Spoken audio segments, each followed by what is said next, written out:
যদি অনুমতি প্রদান করেন তাহলে তার জন্য একটা মিশরীয় নাম নির্বাচন করি। ওকে আমি তোমার জন্যই নিয়ে এসেছি। যদি অনুমতি প্রদান করেন তো ইউসুফের জন্য একটা মিশরীয় নাম প্রস্তাব করতে পারি। কি নাম? তোমার এক খোদার কসম দিচ্ছি, তোমার পরিচয় দিয়ে আমাকে শান্ত করো। তুমি অবশ্যই খোদাবন্দের কাছে প্রতিজ্ঞা করবে, এই কথা কাউকে বলবে না। আমি ইউসুফ ইবনে ইয়াকুব ইবনে ইসহাক ইবনে ইব্রাহিম। তুমি একজন পয়গম্বর, আমাকে ক্ষমা করো, আমি কি করছেন? পয়গম্বরকে চিনতে পারি। উঠুন। আমি মিশরের প্রিয় আলী জনাব পুতিফারের কাছে ক্ষমা প্রার্থনার আবেদন করছি। লেনদেনের তাগাদ করব। বিক্রয় করবার পূর্বেই তোমাদের এটা চিন্তা করা উচিত ছিল। এখন অনেক দেরি হয়ে গেছে। আমরা ইউসুফকে বিক্রি করব না, আর ওকে ছাড়া এখান থেকে যাবও না।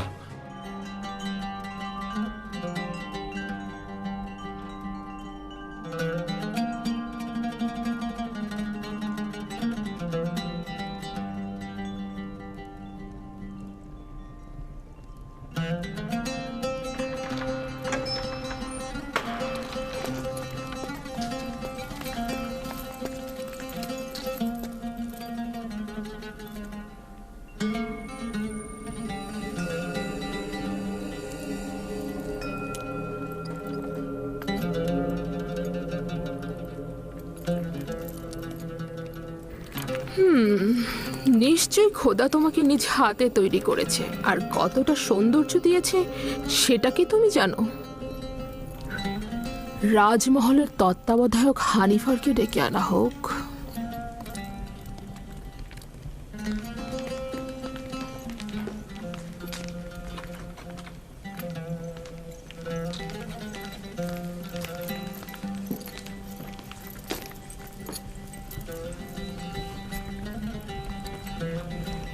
এটি সে তার বালিশের নিচে লুকিয়ে রেখেছিল।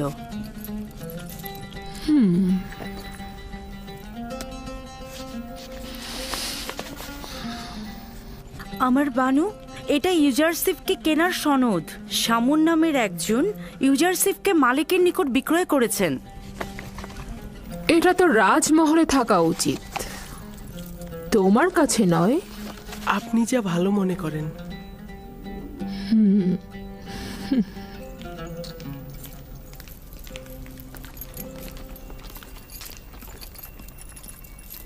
বলুন আমার বানু। ইউজারসিফকে তোমার কাছে অর্পণ করলাম। আমি চাই তাকে যথার্থ প্রশিক্ষণ দেয়া হোক। রাজমহলের চালচলন এবং আচার ব্যবহার তাকে শিক্ষা দেয়া হোক। এ ব্যাপারে আপনার ওপর আমার যথেষ্ট বিশ্বাস রয়েছে। আপনি ইউজারসিফকে সঠিক শিক্ষা প্রদান করতে পারবেন।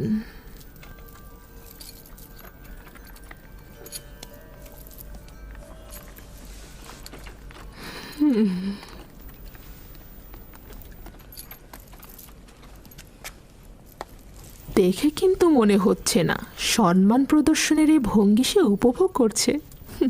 এই মরুচারি তো ভেড়া চড়ানোই জানে না, আর আপনি ওর কাছে সম্মান প্রদর্শন আশা করছেন? ওর তো বংশ পরিচয় নিয়েই আমি সন্দিহান। ও সম্মান প্রদর্শন শিখবে কোত্থেকে? দেখো, এই পোশাকে তাকে কি সুন্দর লাগছে। আস্তে, প্রকাশ্যে ওর এমন তারিফ করবেন না, তাতে অহংকারী হয়ে যাবে। এসো আমার সঙ্গে।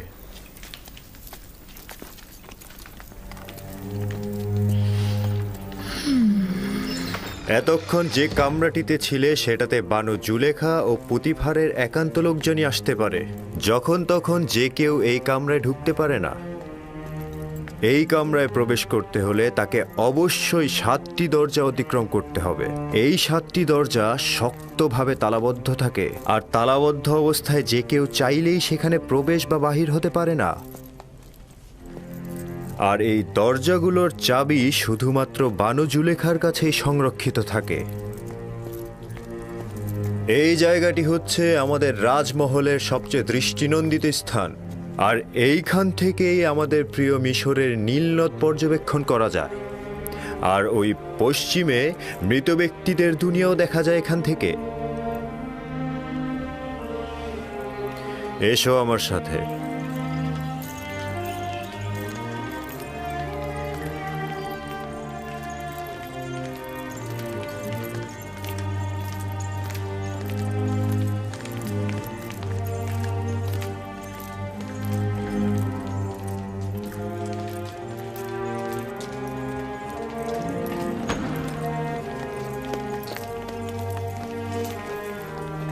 এটি বানু জুলেখার নির্দিষ্ট কামরা।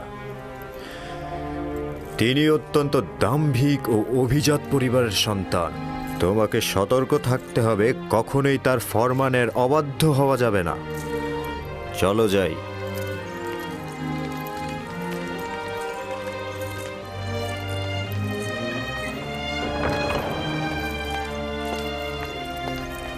এটা জনাব পুতিফারের খাস বিশ্রামাগার ও কিতাবখানা। জনাব পুতিফার হলেন মিশরের দ্বিতীয় শ্রেষ্ঠ ব্যক্তি। তোমাকে শিখতে হবে কিভাবে রাজ্যের সম্মানিত ব্যক্তিদেরকে কুর্নিশ করে সম্মান দিতে হয়। ও হচ্ছে সুপার, কিতাবখানা রক্ষক এবং জনাব পুতিফারের বইগুলোর বিশেষ পাঠক। চলো যাই।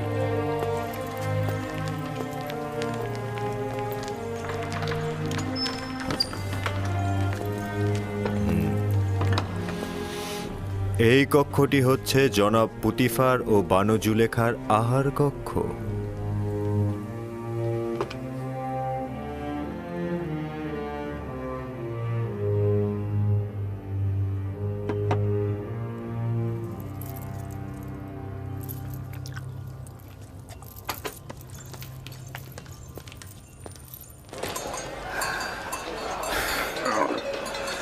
আমি যে করেই হোক ইউসুফকে নাজাত দেব, তার মুক্তির পথ খুঁজব। এমন ভাবে বললেন যেন ইউসুফ জেলখানায় আর আপনি তাকে মুক্ত করবেন। কয়েদখানায় থাকা আর গোলামি করা তো একই। কিন্তু পুতিফারের রাজমহলে ওর মতো গোলাম আর একজনও নেই। যদি পাখির জন্য আকর্ষণীয় খাঁচা বানানো হয়, তবে কি সেটা পাখির জন্য খাঁচা নয়? ইউসুফকে মুক্ত করে ইয়াকুবের কাছে নিয়ে যাব।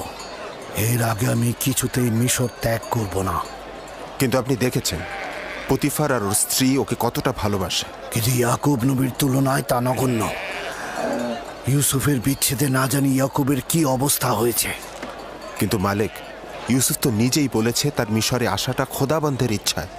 এটি আমার সর্বশেষ বাণিজ্য। যত দ্রুত সম্ভব জিনিসপত্র বিক্রি করে ব্যাবেলে ফিরে যাও। কি?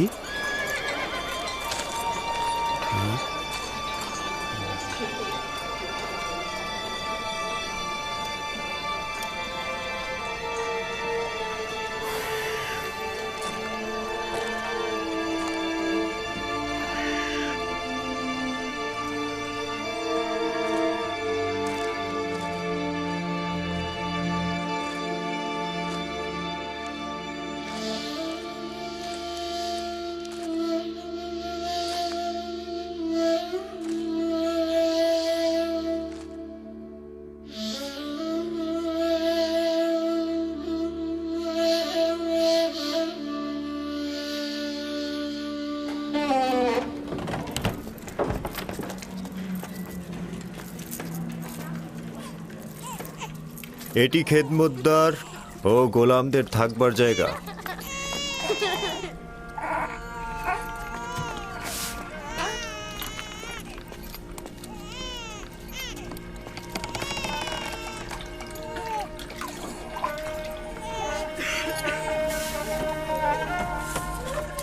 জনাব হানিফার এসেছে, জনাব হানিফার এসেছে, জনাব হানিফার এসেছে। এরা সকলেই জনাব পুতিফারের রাজমহলের খেদমতদার।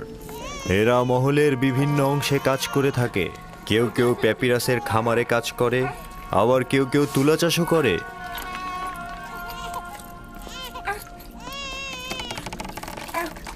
কিছু সংখ্যক পুরুষ এবং নারী এখন কর্মক্ষেত্রে রয়েছে। এখানকার প্রতিটি কামরায় একটি করে পরিবার বসবাস করতে পারে। তাদেরকে এত অসহায় দেখাচ্ছে কেন? জনাব পুতিফার কেন এদের দিকে নজর দেন না? অন্যান্য রাজ্যের খেদমতদার ও গোলামদের অবস্থা এদের চাইতেও শোচনীয়। এরা তো খুব ভালোই আছে। আমরা তাদের এখানে থাকার জায়গা ও খাবারও দিচ্ছি, তাছাড়া তাদের বাচ্চা কাচ্চাদের রক্ষণাবেক্ষণও করছি। আমি কি এদের দেখতে আসতে পারি? কেন নয়? তবে উত্তম হচ্ছে বেগম জুলেখা ও আলী জনাব পুতিফারের কাছ থেকে অনুমতি নেওয়া। এরা হচ্ছে বিশেষ গোলাম যারা পালকি বহন করে থাকে।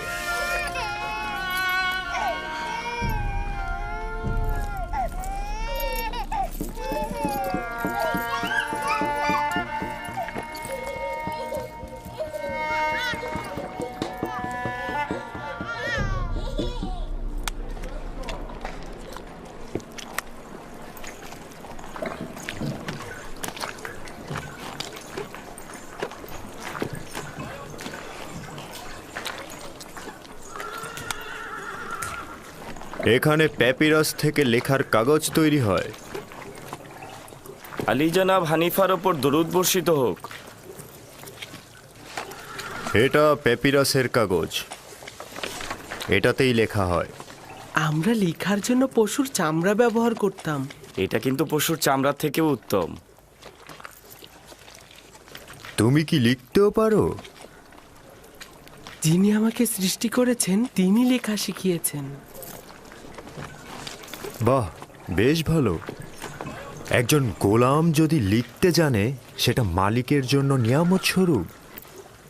তুমি কার কাছ থেকে শিখেছ বললে? আমার মালিকের কাছ থেকে। তিনি সব ভাষাই জানেন। খুব ভালো, চলো যাই, ওই দিকটা দেখাই।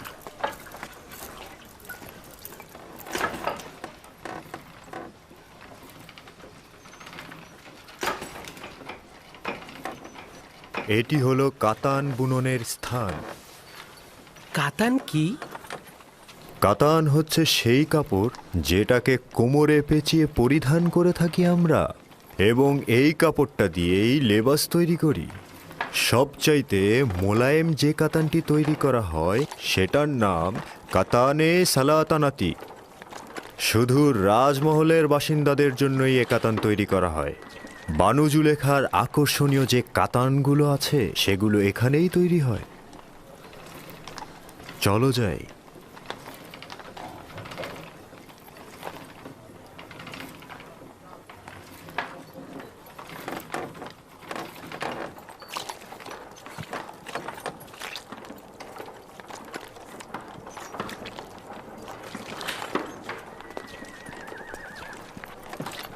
দেখছো, এখানে মাটির জিনিস তৈরি হয়। আলী জনাবের উপর দরুদ বর্ষিত হোক। সেদিন ঘোড়ার গাড়ির সঙ্গে লেগে পানি সরবরাহের কিছু পাইপ ভেঙে গেছে, সেগুলো বদলে ফেলবে। এই রকম হলে চলবে তো? হ্যাঁ হ্যাঁ, দ্রুত করবে। ঠিক আছে, চিন্তা করবেন না, সব সময় মতন হয়ে যাবে।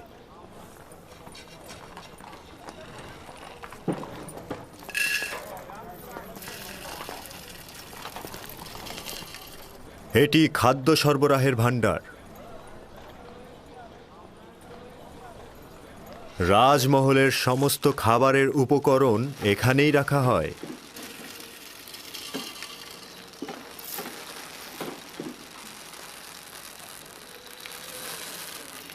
তোমার মন কোথায় পড়ে আছে? ঠিক মতো কাজ করো।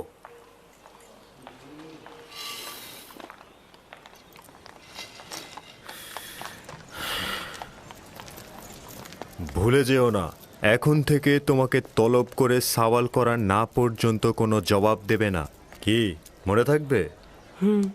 বানু জুলেখা একজন দাম্ভিক নারী। কখনো কখনো সে রাজসভার সদস্যদের সঙ্গেও কঠোর আচরণ করেন। ছেড়ে দাও, আমি এই কাজ করিনি। বিশ্বাস করো, আমি এই কাজ করিনি। আমাকে ছেড়ে দাও, আমাকে ছেড়ে দাও, আমি করিনি।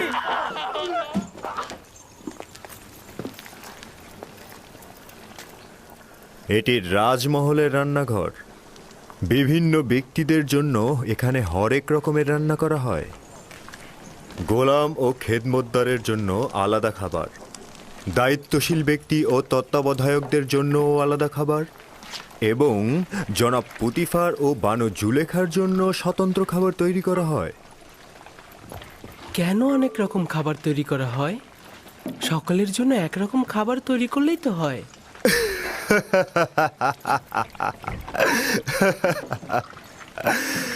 এটা কি করে সম্ভব? জনাব পুতিফার ও বানু জুলেখার গোলাম ও খেদমতদারগণ তো এক সমান নন।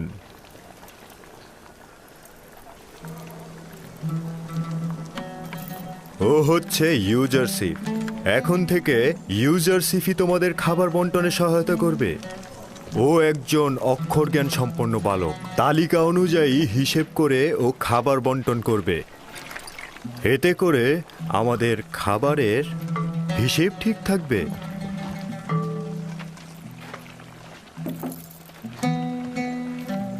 দেখেছো তোমাকে কত আগ্রহের সঙ্গে দেখছে, আর তোমার জন্যই এখানে জড়ো হয়েছে সবাই। তোমরা এখানে কি চাও? নিজেদের কাছে যাচ্ছ না কেন?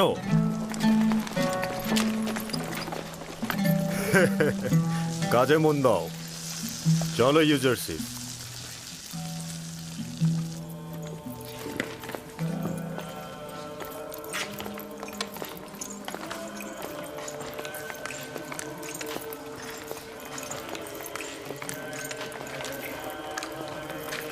এইটা হলো রাজমহলের ইবাদতখানা, জনাব পুতিফার ও বানু জুলেখা।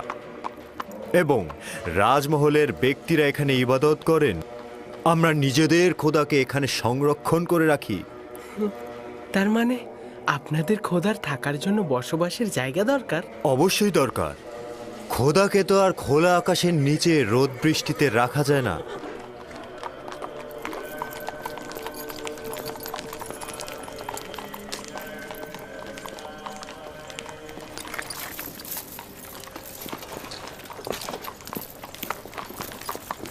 জনাবে মহান হানিফারের উপর দরুদ। সাধারণত রাজমহল দর্শনের সময় সকালবেলা, হঠাৎ এই দুপুরবেলা। ইউজারশিপকে রাজমহল দেখাতে নিয়ে এলাম। আমি চাইছি এই রাজমহল ও এর আদিবাসীদের সঙ্গে ওর পরিচয় হোক। ওখানে কি হয়েছে?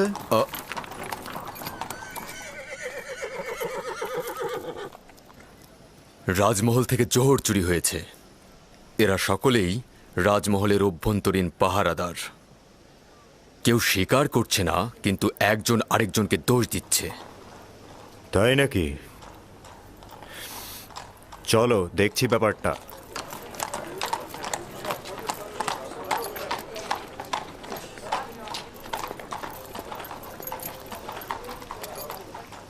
এদের দুজনকেই হাত পা বেঁধে রাজমহলের সামনে রশি দিয়ে ঝুলিয়ে চাবুক পেটা করা হোক। যতক্ষণ পর্যন্ত না স্বীকার করবে চলতেই থাকবে। আমাকে চিৎকার করবে না, যা বলার একজন করে বলো।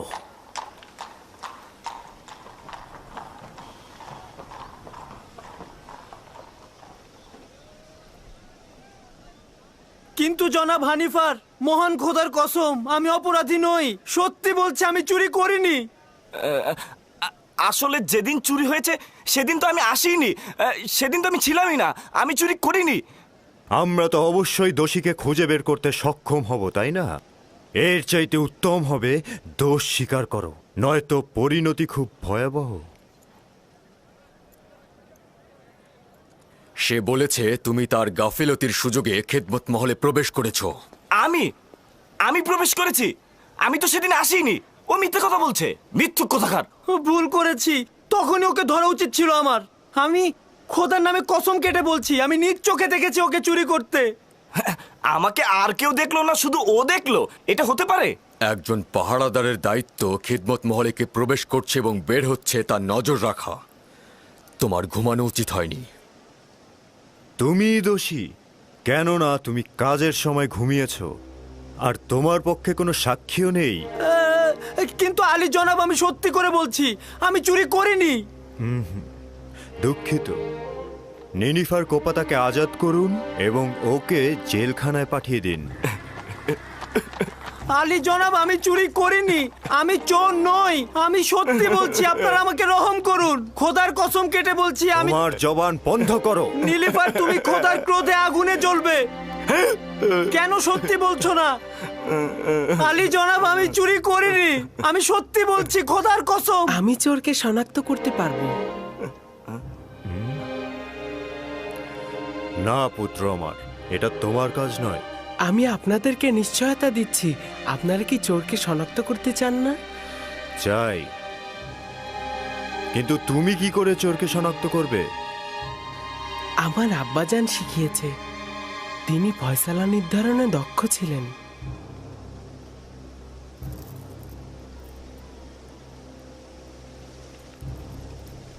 নিশ্চয়তা দিচ্ছ? জি জনাব হানিফার, চাইলে পরীক্ষা করুন। খুবই ভালো।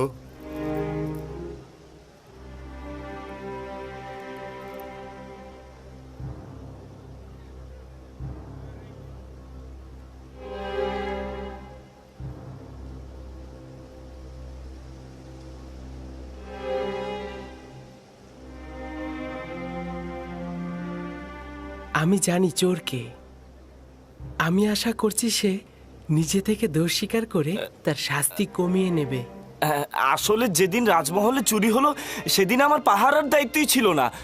আমি তো সেদিন আসিনি। আমি যে চুরি করিনি এটার কোনো সাক্ষী নেই, তবে সত্যি করে বলছি আমি নিজ চোখে নীলিফারকে চুরি করতে দেখেছি, খোদার কসম। আমি গুনাহগার ব্যক্তিকে শনাক্ত করতে সক্ষম হয়েছি, আর কিছুক্ষণের মধ্যেই আমি তা প্রমাণ করে দেব। জনাব হানিফার, আমি চোরকে শনাক্ত করে ফেলেছি। আপনি অবশ্যই তার গর্দানটা কেটে ফেলবেন। আমি শুধু চাইছি তাকে শনাক্ত করতে। একবার শুধু শনাক্ত হোক। তাকে কোনরূপ ক্ষমা করা হবে না, শুধু শনাক্ত করুন। জনাব রুদামুন, এই দুজনকেই বাগিচার কাছে নতজানু করা হোক।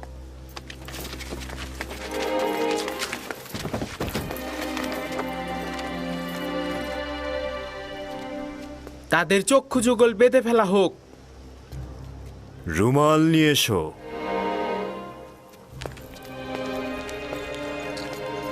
তার হাত বেঁধে ফেলো।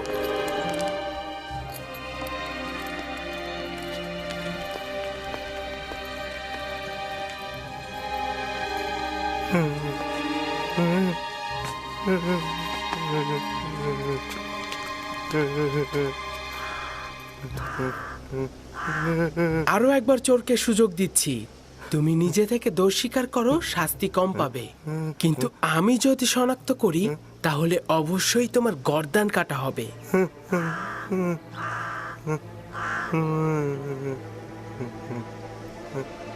সেই চোর, আপনার তরবারি বের করুন।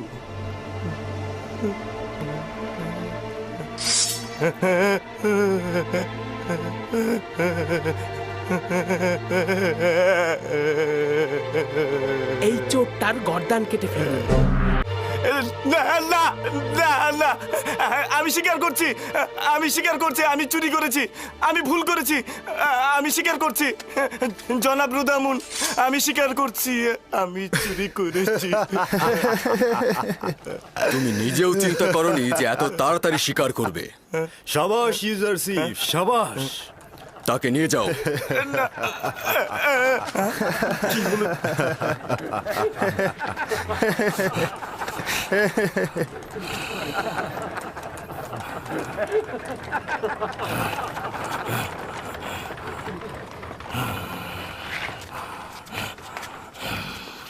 শাবাশ পুত্র আমার, চিন্তিত ছিলাম। আমি ভাবতেই পারিনি যে তুমি পারবে। শুকরিয়া জ্ঞাপন করছি, অনেক অনেক কৃতজ্ঞতা জ্ঞাপন করছি। আমি গুনাহ না করেও শাস্তি পেতে যাচ্ছিলাম। অনেক অনেক শুকরিয়া। তোমাকে দোষী করেই তোমার জীবন বাঁচানো হলো, তাছাড়া আসল চোরকে ধরতে পারতাম না। তুমিও একেবারে গুনাহীন নও, আর একবার যদি দায়িত্বের অবহেলা করো তাহলে কঠিন শাস্তি প্রদান করা হবে। আজ্ঞা শিরোধার্য, এরকম আর হবে না। শুকরিয়া, শুকরিয়া।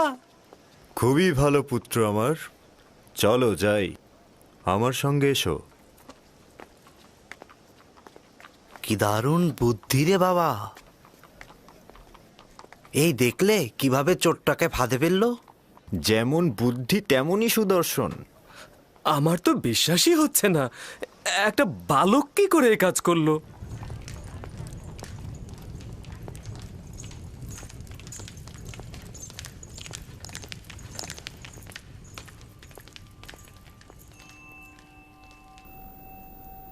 সে তো ভেবেছিল আমরা তার শিরচ্ছেদ করছি। সঙ্গে সঙ্গে সে তার জায়গা থেকে উঠে দাঁড়ালো এবং গুনাহ স্বীকার করে নিল। সে তো ভয়ে বলতে থাকলো যে না না, শিরচ্ছেদ করো না, গুনাহ আমি করেছি, আমি চুরি করেছি, আমি আমার দোষ স্বীকার করছি। ইউজারশিপের এই চতুরতা দেখে সবাই তো একদম অবাক হয়ে গেল। কেউ তো চিন্তাও করতে পারেনি তার মতো একটা বালক এত তীক্ষ্ণ বুদ্ধি সম্পন্ন। আমি অবশ্যই জনাব পুতিফারের কাছে এই মূল্যবান হাদিয়ার জন্য শুকরিয়া জ্ঞাপন করব। ইউজারশিপ খুব বুদ্ধিমান এবং অক্ষর জ্ঞান সম্পন্ন বালক। আজ থেকে কেউ অতিরিক্ত খাবার নিতে পারবে না। যার যতটুকু দরকার ততটুকুই হিসেব করে খাবার বিতরণ করবে সে। একজন অক্ষর জ্ঞান সম্পন্ন গোলাম তার মালিকের কাছে নিয়ামত স্বরূপ।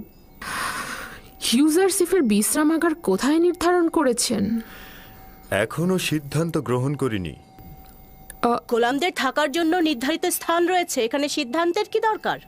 না, গোলামখানায় নয়, এখানেই রাজমহলের মধ্যে, যা গতরাতে নির্ধারণ করা হয়েছে। ইউজারসিফ, তুমি কি রাজি আছো? শুক্রিয়া জ্ঞাপন করছি। যদি অনুমতি দান করেন, আমার শোবার জায়গা রাজমহলের গোলামদের মধ্যে হলে উত্তম হবে। আমি বলবো তুমি কোথায় এবং কাদের সাথে জীবন গড়বে। বুঝতে পেরেছ? জি। বানু, রাজমহলে একজন গোলামের উপস্থিতি নিয়মের বরখেলাপ। এতে করে অন্যান্য গোলামরা ঈর্ষান্বিত হয়ে উঠতে পারে। যখন আমি এবং এই মহলের প্রভু পুতিফার তার প্রতি আকৃষ্ট হয়েছি, তখন আর কারো হক নেই তার প্রতি দৃষ্টি দেওয়ার।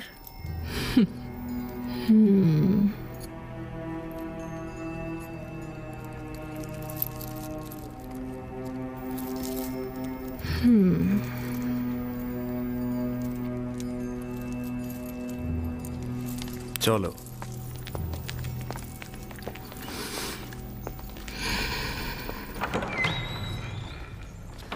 ইউজারসিফ, পুত্র আমার কোনো পুত্র সন্তান নেই। আমাকে তোমার পিতার ন্যায় জানবে এবং যে কোনো মুশকিলে আমাকে স্মরণ করবে।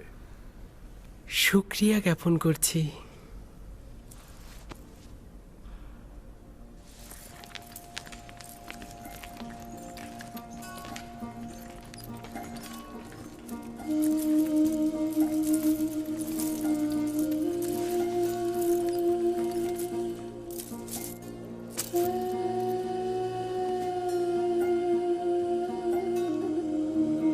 বেচারা আব্বাজান আমার, খোদাবান তাকে সবর করা তৌফিক দিন।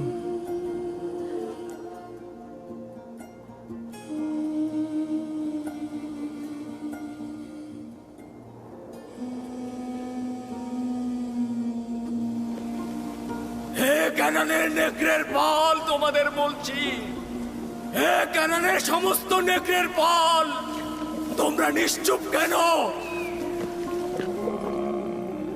আব্বাজান, নেকড়িগুলো কি কথা বলতে পারে? না আমার পুত্র, তবে খোদা তাআলা যদি চান তবে নেকড়েরা অবশ্যই উত্তর দেবে।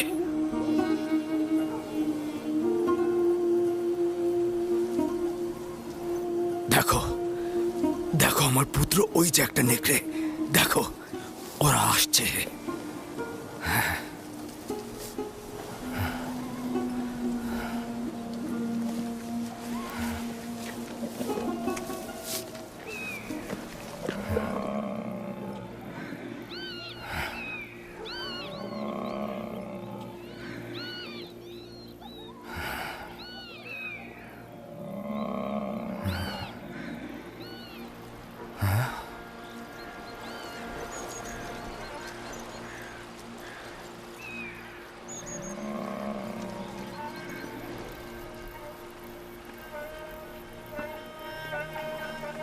ওই যে দেখো, আব্বাজান আসছে।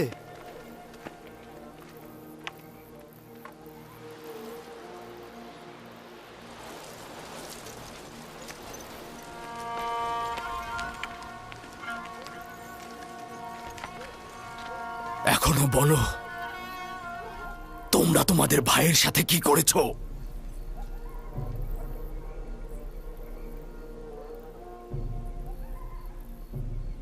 কি হলো বলো?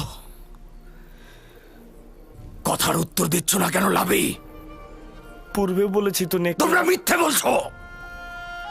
নেকড়েরা অস্বীকার করেছে, ইউসুফের খবর তাদের কাছে নেই। নেকড়ে? নেকড়ে কি করে অস্বীকার করতে পারে? আমি দেখেছি, ওরা আব্বাজানকে বলেছে, ওরা মাথা নেড়ে বলেছে ওরা জানে না। বিলম্ব না করে সত্যি বলো, ইউসুফের সাথে তোমরা কি করেছো? এখনো ফুরসাত রয়েছে। সত্য এটাই যা আগে বলেছি, ইউসুফকে নেকড়েরাই ভক্ষণ করেছে। নেকড়েকে দোষারোপ করো না, তোমরা যা করেছো নেকড়ের বেশে করেছো। এখনো সময় আছে, হাকিকত বলো।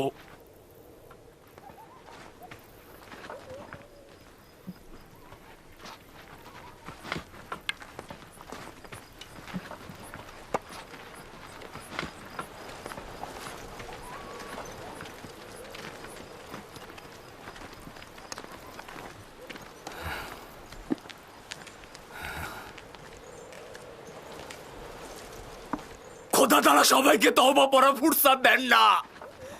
এখনো সময় রয়েছে, তোমরা তওবা পড়ে গুনাহ কবুল করো।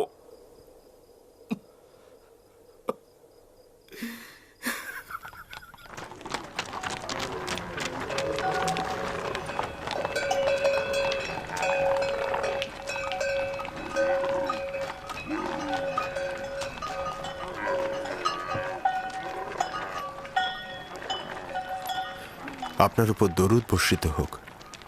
আশা করি আবার দেখা হবে। খোদা হাফেজ। খোদা হাফেজ।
ইউজারশিফকে এখানে নিয়ে এসো।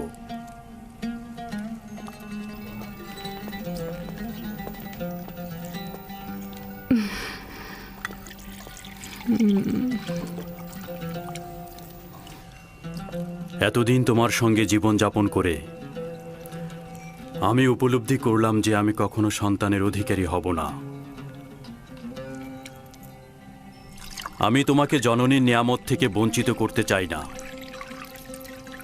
আমাদের খুব বেশি বছর হয়নি আমরা নিকাবন্ধনে আবদ্ধ হয়েছি। কে জানে ভবিষ্যতে আমরা সন্তানের অধিকারী হতেও পারি।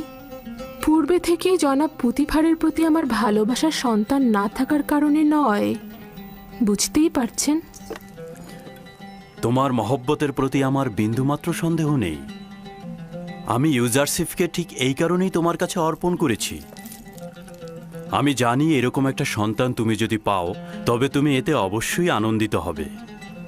কোনো কিছুই আপনার মহব্বতের তুলনায় আমাকে আনন্দিত করবে না। ইউজারশিফকে আমি আপনার হাদিয়ার ন্যায় মহব্বত করব।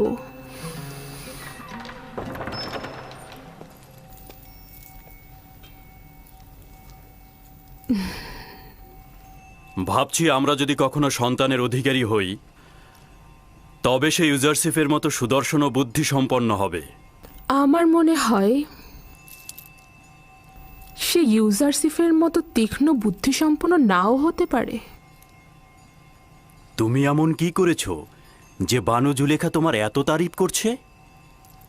আজকে ইউজারশিফের চতুরতা জওহর চোরকে ধরার জন্য সকলকে হতবাক করে দিয়েছে। আলী জনাব, আজ রাজমহলের সর্বত্র ইউজারশিফের বুদ্ধিমত্তার প্রশংসা হচ্ছে। সকলে বলা বলি করছে ইউজারশিফের কারণে একজন নির্দোষ ব্যক্তি মুক্তি পেয়েছে। প্রথম দিনই ইউজারশিফ এটা প্রমাণ করলো যে বানু জুলেখার উপযুক্ত সন্তান হতে পারবে সে।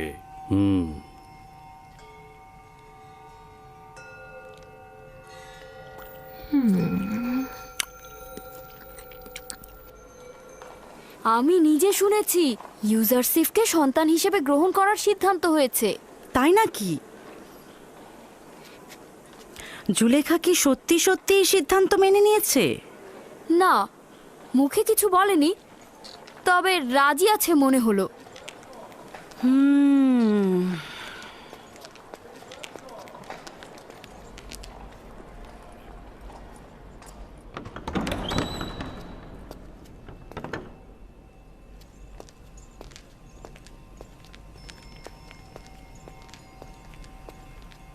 বানু, এই গুজব কি সত্যি যা সর্বত্র ছড়িয়ে গেছে?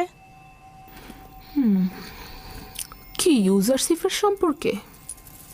অনুমান করলাম ইউজারশিফই হবে। সন্তান হিসেবে ইউজারশিফকে গ্রহণ করার কি হাকিকত আছে? দারুণ নির্বাচন, তাই না? কিন্তু বানু, এটা তো মিশরের পারিবারিক ঐতিহ্য ও আইনের বরখেলাপ।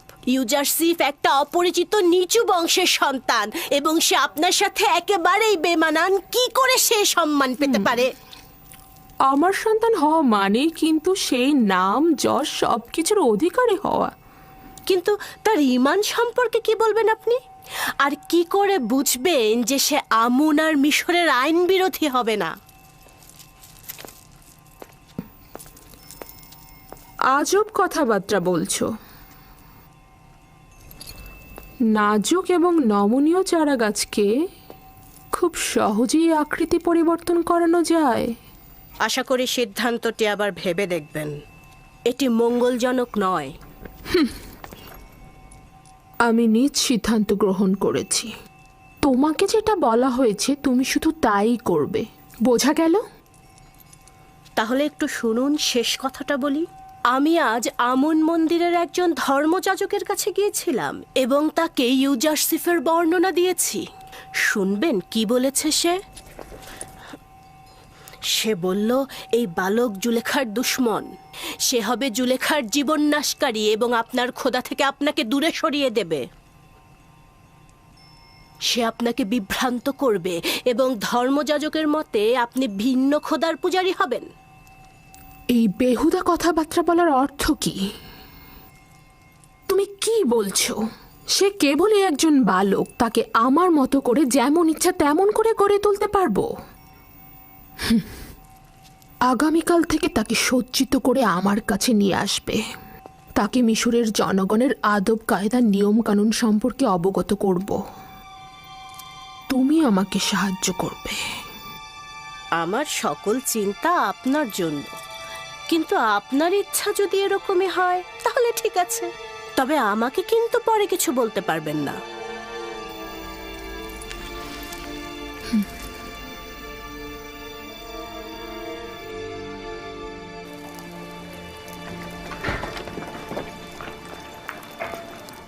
জনাব পুতিফারের খাবার নিতে এসেছি। হয়েছে? ইউজারসিফ না আসা পর্যন্ত খাবার দেওয়া হবে না। ইউজারসিফকে খাবারের দায়িত্ব দেওয়া হয়েছে। ইউজারসিফ খুব ভাগ্যবান একটা ছেলে। ওকে পুতিফার ও জুলেখা চাচ্ছে নিজের সন্তান হিসেবে স্বীকৃতি দিতে।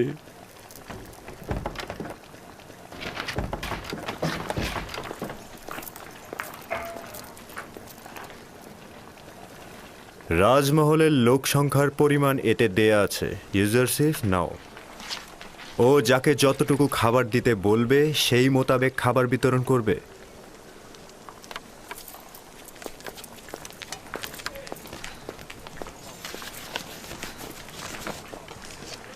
পাহারাদারদের 20 জনের খাবার।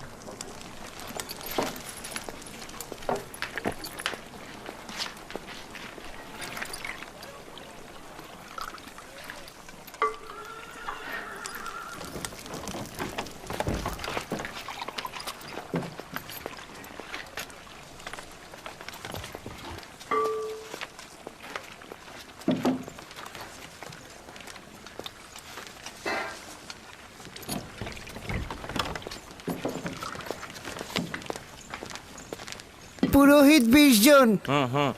ইবাদতখানায় পুরোহিতের সংখ্যা 5 জন, তবে 20 জন কেন? ইবাদতখানার খোদার কি খাবারের প্রয়োজন নেই? তার মানে তোমাদের খোদাও কি খাবার গ্রহণ করে? না, খাবার খায় না। কিন্তু তার সামনে কি খাবার দেওয়া উচিত নয়, যাতে বান্দাদের খাবারের বরকত বাড়ে? ভালো কথা। খোদা বরকত দান করার পরে এই খাবারগুলো কারা গ্রহণ করে? খাবারগুলো খোদার বরকত দেবার পর ওইখানে থাকা খোদার ইবাদতকারী আর আমরা খাদেমরা খেয়ে থাকি। এইভাবেই পুরোহিতরা অন্যদের থেকে 4 ভাগ বেশি খেয়ে থাকে। হ্যাঁ, আর এই কারণেই পুরোহিতরা এত মোটা হয়ে থাকে। পুরোহিতগণ ও ইবাদতখানার খেদমতকারীগণ এই জন্যই খোদার বরকতে অধিকতর মোটা হচ্ছে। আর এই কারণেই রাজমহলের অনেকেই খাবার পায় না। ভালো বলছো। আর এভাবে খোদা যদি বরকত না দেন তাহলে ওরা শুকিয়ে যাবে। ভাগ্যিস খোদা তালা খায়, না খেলে যে কি অবস্থা হতো।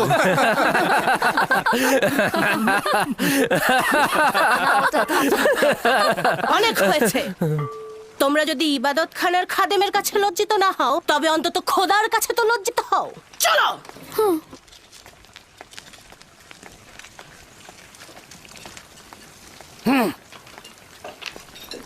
দেখবে উনি গিয়ে ইউজারসিফের নামে ষড়যন্ত্র করবে।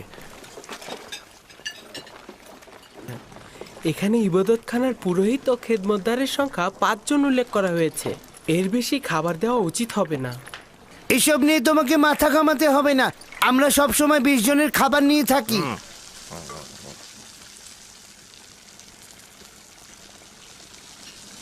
আজ যতটুকু চায় ততটুকু দিয়ে দিন, জনাব হানিফার এর সমাধান করবেন।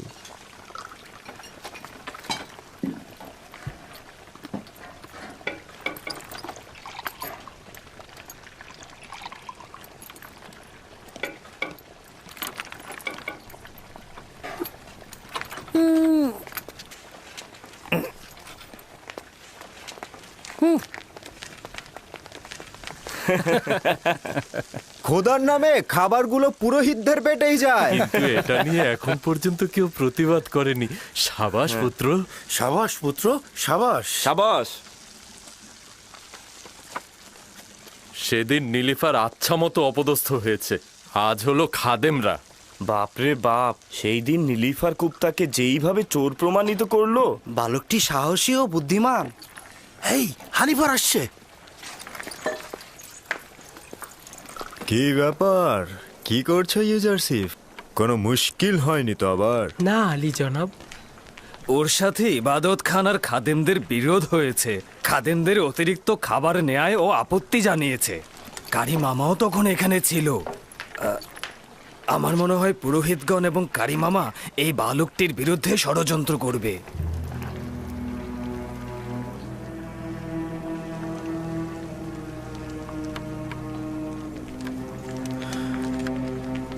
আলী জনাবের খাবার প্রস্তুত হয়েছে? হ্যাঁ আলী জনাব। নিয়ে এসো।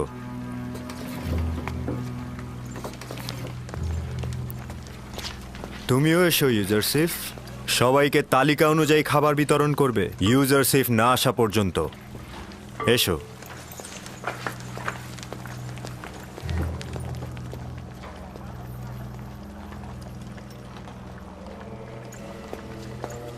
আপনি তো ছিলেন না, তাই জানেন না রাজমহলের কর্মচারীরা কি করে হাসছিল।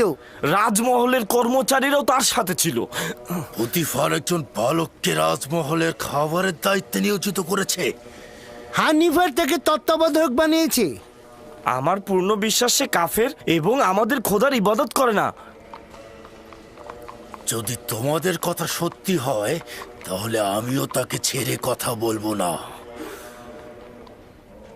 আমি পুতিফার ও জুলেখার সাথে এই বিষয় নিয়ে কথা বলবো, তোমরা একদম চিন্তা করো না।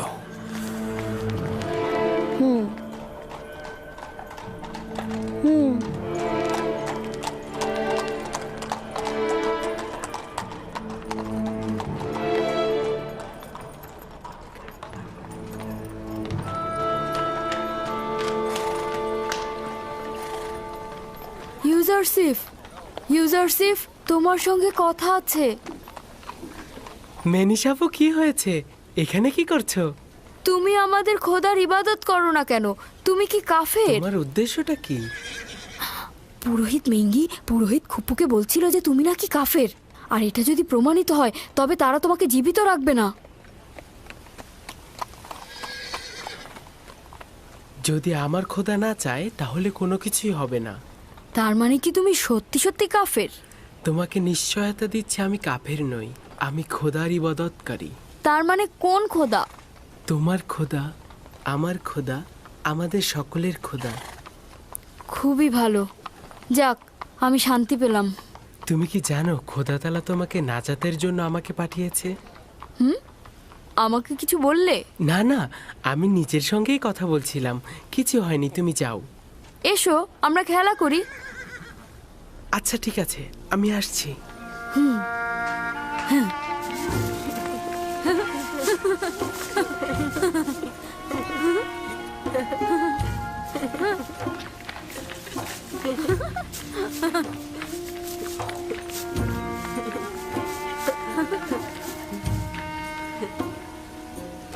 হায় আফসোস, যদি দেখতেন কিভাবে রাজমহলের সব ব্যক্তি তার সাথে মিলে পুরোহিতদের ঠাট্টা করছিল। কিভাবে একজন বালক ইবাদতখানার পুরোহিতগণের ঠাট্টা এবং উপহাসের কারণ হলো? কারণ ও প্রতীকীভাবে বলছিল পুরোহিতগণ খোদার নামে খাদ্য সংগ্রহ করে নিজেরাই তা ভক্ষণ করে। ঠিক আছে, আমি তার সঙ্গে কথা বলবো। আমার সন্দেহ অমূলক নয়। সে আমুন কেন কোনো খোদাকেই পূজা করে না। জনাব পুতিফার আপনার জন্য অপেক্ষা করছে। দুপুরের খাবারের সময় হয়েছে। বানু, এই বালকটার দিকে নজর রাখা প্রয়োজন। যদি ইবাদতখানার মালিক ক্রোধান্বিত হয় তাহলে তার সাথে সাথে আমরাও বিপদে পড়ব।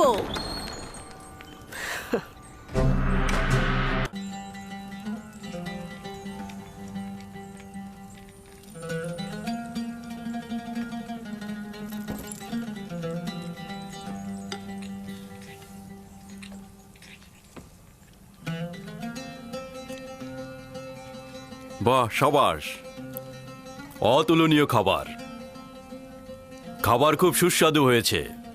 আমাদের পুরনো বাবুর্চিরাই কিন্তু রান্না করেছে, তবে পার্থক্যটা হচ্ছে রান্নায় তাদের আন্তরিকতাটা বেড়েছে।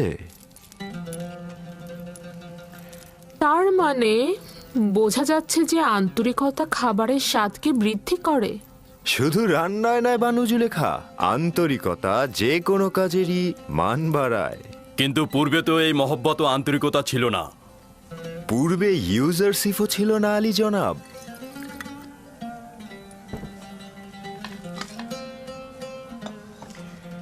ইউজারশিফ, তুমি জাদুশাস্ত্র জানো নাকি? সবাইকে একেবারে মোহিত করে ফেলছো। জাদুশাস্ত্র? না বানু, এইটা কি? সে কাজকে ভালোবাসতে জানে, তার জাদু শেখার কোনো প্রয়োজনই নেই।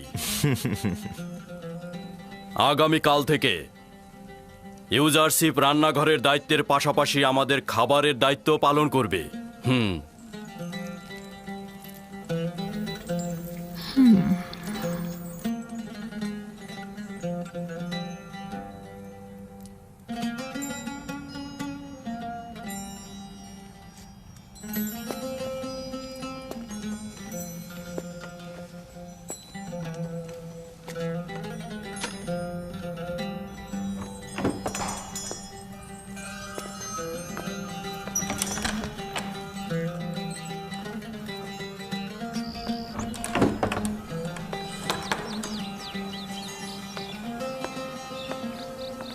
কি হয়েছে? দিনের পর দিন পুতিফারের এখানে গোলাম খেটে গেলাম। বছরের পর বছর তাদের সেবা যত্ন করে নিজের শক্তি অপচয় করেছি যেন পুতিফারের নজর কাটতে পারি আমি। আর এখন একজন এব্রানি বালক যে কিনা মরুভূমিতে ভেড়া চড়াতো, তাকেই পুতিফার সব দায়িত্ব দিয়ে দিল। এতে ইউজারশিফের দোষ কি? এ তো পুতিফারেরই সিদ্ধান্ত। তবে আমার মনে হয় না ইউজারশিফ এই দায়িত্ব পালন করতে পারবে। আমি এখন কি করব? আমাকে এখন মরুভূমিতে উটের দায়িত্ব দিবে, না হয় হয়তো পাথর খনিতে কাজে লাগাবে। আমি বলছি কি, তুমি ইউজারশিফের সাথে কথা বলো, হানিফারের সাথেও বলতে পারো। আমার মনে হয় কোনো একটা উপায় বের হবেই। হ্যাঁ, খাবার ঘরটা গুছিয়ে ফেলো, যাও।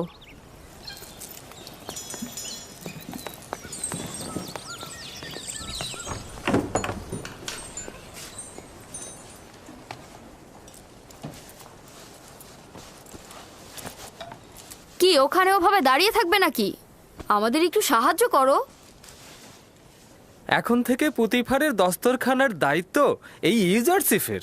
আমার অধিকার নেই হস্তক্ষেপ করার। তুমি কি আমার উপরে রেগে আছো? মনে হচ্ছে তুমি কিছুই জানো না। তোমার কারণেই তো সব নষ্ট হয়ে গেল। হায় আফসোস, কত দিন ধরে চেষ্টা করেছি খানসামার জায়গায় পৌঁছাতে। এখন সম্ভবত ওকে কোনো শস্য খামারে পাঠানো হবে অথবা পাথরের খনিতে।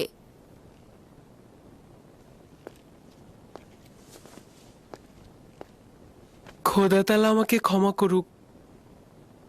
আমার অজান্তে তোমাকে কষ্ট দিয়ে থাকলে তুমি ক্ষমা করো। আমি তোমার জন্য কিছু করার চেষ্টা করব। চিন্তা করো না।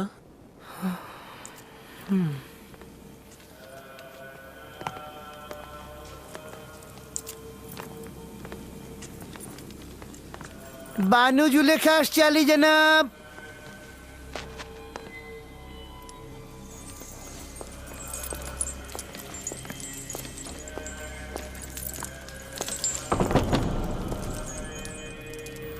হঠাৎ করে জরুরি তলব কেন আলী জনাব খুপু? আফসোস হে বানু, আমার মন্দিরের সিদ্ধান্ত নেবে একজন তুচ্ছ বালক, সে কিনা ভেড়া চড়াতো। আমার মনে হচ্ছে আপনার কোথাও বা ভুল হচ্ছে। এই বালকটি অপরিচিত। এই বালকের আচরণে মহান খোদার সঙ্গে দুশ্মনীর নিশানা দেখা যাচ্ছে। তাকে এই রাজমহল থেকে বিতাড়িত করুন, সেটাই ভালো হবে। ইউজারসিফ একজন বালক মাত্র, সে খোদার সাথে কি এমন দুশ্মনী করতে পারে? আমার এবং আপনার খোদা তো একজনই, সে কারণে বলছি অভিযোগটা সত্য হলে আমার চোখ এড়াতো না। আপনি আমনের মন্দিরের একজন ইলাহি এবং পতিফারের সহধর্মিনীও বটে। আপনার কাছে অন্যদের চাইতে প্রত্যাশাটাও অনেক বেশি। ইউজারসিফ আমাদের খোদা ও মন্দির সম্পর্কে অবগত নয়। প্রয়োজন হলে আপনি পুতিফারের সঙ্গে আলাপ করে দেখতে পারেন। ঠিক আছে।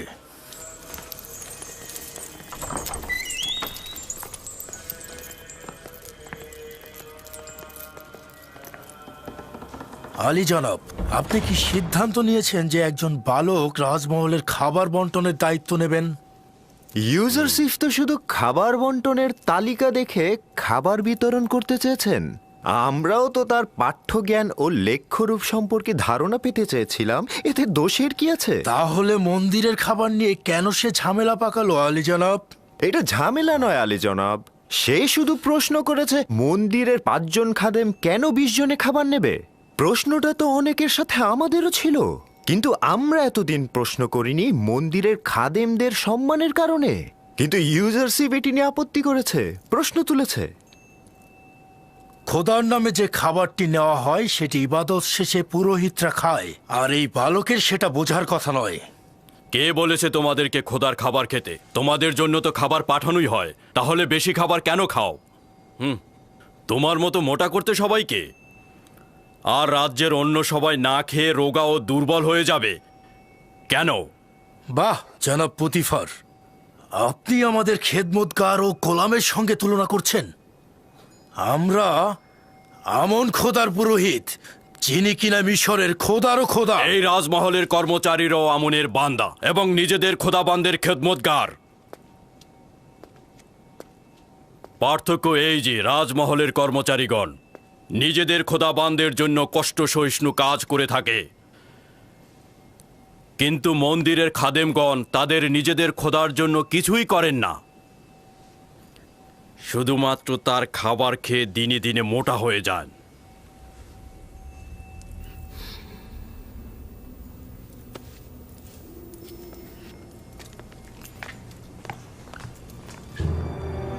শুনুন তবে, আমি এই অবজ্ঞার সংবাদ আমন মন্দিরের মহান পুরোহিত অজ্ঞামোহরের কাছে পৌঁছে দেব।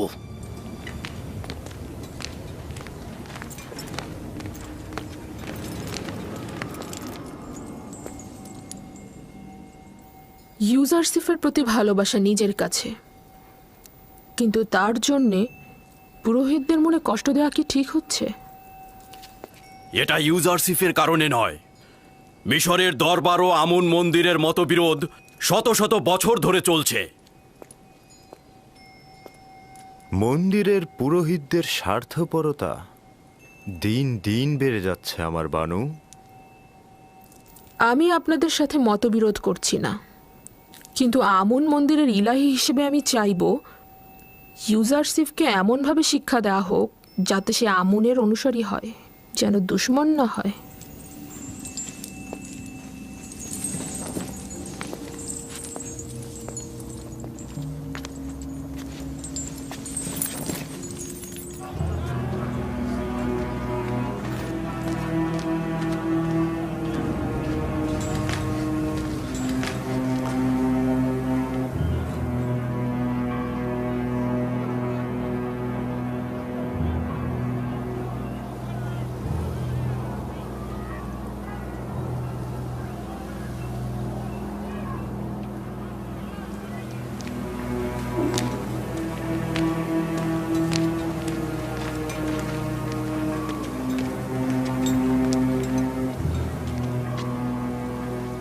তরুদ, আমন মন্দিরের মহান পুরোহিত আলী জনাব অজ্ঞামোহর। বলো কুপু, শুনছি। আমন মন্দিরের মহান পুরোহিতের কাছে একটি আর্জি নিয়ে এসেছি। আমাকে পুতিফারের রাজমহল থেকে অব্যাহতি দেওয়া হোক। কেন, কি এমন ঘটেছে সেখানে? পুতিফারের রাজমহলে আমন ও আমন মন্দিরের সকল পুরোহিতদের নিয়মিত অবজ্ঞা করা হচ্ছে আলী জনাব। সকলে কাফের, বিশেষ করে পুতিফার সবচাইতে ইমানহীন অবস্থায় আছে আলী জনাব। এখনো আমার উত্তর দাওনি, কি এমন ঘটেছে? একজন ইব্রানি বালক ইউজারসিফ আমন মন্দিরের সকল পুরোহিতদের বিপরীত চারণ করেছে, সবাইকে আমাদের বিরুদ্ধে উত্তেজিত করে তুলেছে এবং আমাদেরকে ধীরে ধীরে সকলের সামনে হাসি ঠাট্টার পাত্রে পরিণত করছে আলী জনাব। একজন বালক তোমাদের এত সব বিপদে ফেলছে। আমি তো ভেবেছিলাম আমেন হতে অথবা পুতিফার মন্দিরের সাথে দুশ্মনী করছে। কল্পনাও করিনি একজন বালকের নামে নালিশ করবে। কিন্তু সে তো একজন মামুলি বন্ধ বালক। করো, বন্ধ করো। তোমার রাজমহল ত্যাগ করা উচিত হয়নি। কেউ জেনে ফেলার আগেই এক্ষুনি ফিরে যাও। পুতিফারের মহলেই তোমাকে বেশি প্রয়োজন। আমরা মিশরের প্রতাপশালী রাজাধিরাজ আমেন হতেবের উৎখাতের প্রতীক্ষায় আছি। আর এই সময় কিনা এক মহান পুরোহিত এক নগণ্য বালকের মোকাবেলায় পরাজিত হয়ে মাথা নিচু করে পালিয়ে এসেছে। লজ্জা করছে না তোমার? যাও, যাও এখান থেকে।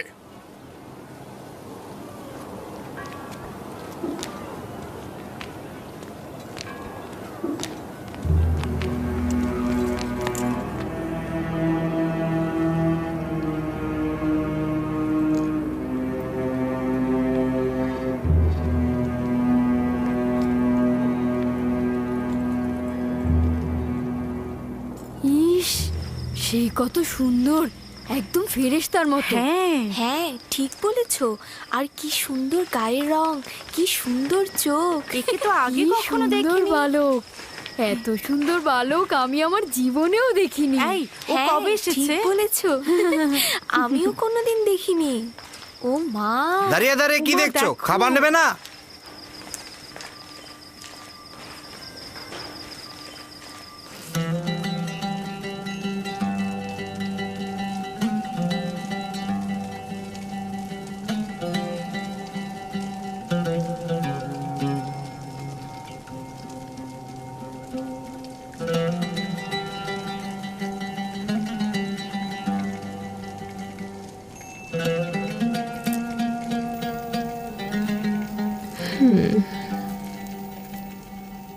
বাবা, বেশ সুসজ্জিত।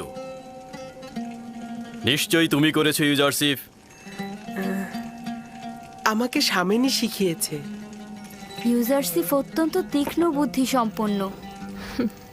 ইউজারসিফের এই সৌন্দর্য বোধ অবাক করার মতো। ইউজারসিফের এই সৌন্দর্য, জ্ঞান ও রুচিবোধ আমাকে সত্যিই একেবারে বিমোহিত করে ফেলেছে। বাবা, খুব সুগন্ধ আসছে। অনেক শুক্রিয়া ইউজারসিফ। তুমি কি গল্পের বই থেকে কিচ্ছা শিখেছো? হ্যাঁ শিখেছি, তবে আমার আব্বাজানের কাছ থেকে বেশি শিখেছি। তুমি আজকে রাত থেকে আমাকে গল্প শোনাবে, ঠিক আছে? গল্প? জনাবে পুতিফার সব সময় ঘুমানোর আগে কিচ্ছা শোনেন, না হলে তার ঘুম পায় না। এখন যে আমাকে গল্প শোনায় তার গল্প আর ভালো লাগছে না।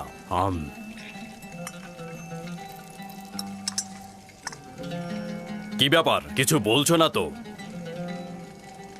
দুঃখিত আলী জনাব। তাহলে আপনার বর্তমান কিতাব পাঠকের কি হবে? সুপার, ও ভিন্ন কোনো কাজে যোগ দেবে। আমি তো এখন তার বিপরীতেই কাজ করছি। এর জন্য সে অনেক কষ্ট পাচ্ছে আলী জনাব। এর কারণে আমারও অনেক কষ্ট হচ্ছে। আমি তাকে আর কষ্ট দিতে পারবো না। তোমার কল্পের দয়া ও মমতা আমাকে মুগ্ধ করেছে। তুমি বলতে চাচ্ছ সুপারকে আমি উত্তম কোনো পেশায় নিয়োজিত করব, এই তো? আপনি চাইলে তাদের পূর্বের চাকরি ফিরিয়ে দিতে পারেন। আমি চাই না আমার কারণে কেউ কষ্ট পাক। আমি কাউকেই কষ্ট দিতে পারবো না। চিন্তা করো না, হানিফারকে আমি বলে দেব সুপারকে যেন উত্তম কোনো কাজে নিয়োজিত করে, ঠিক আছে? আজ থেকে তুমি আমার কিতাবখানা সংরক্ষক ও কিতাব পাঠক। জনাব পুতিফার, ইউজারসিফকে কিন্তু আমাকে হাদিয়া হিসেবে দিয়েছিলেন, মনে আছে তো? আমাকে হাদিয়া দিয়ে তার কার্য নিজে উপভোগ করছেন। যদি তুমি সম্মতি না দাও তাহলে ইউজারসিফকে কোনো কাজে নিয়োগ করব না। আমার অভিপ্রায় ছিল মজা করা। ইউজারসিফ তাই করবে যা এই মহলের খোদাবন চাইবেন। তার উচিত হবে সবসময় আপনার প্রতি কৃতজ্ঞতা জ্ঞাপন করা এবং কখনোই মেহেরবানির অপব্যবহার না করা। আমি সর্বদাময় নিজের জাহাপানা খোদাবন্দের কাছে কৃতজ্ঞ থাকব।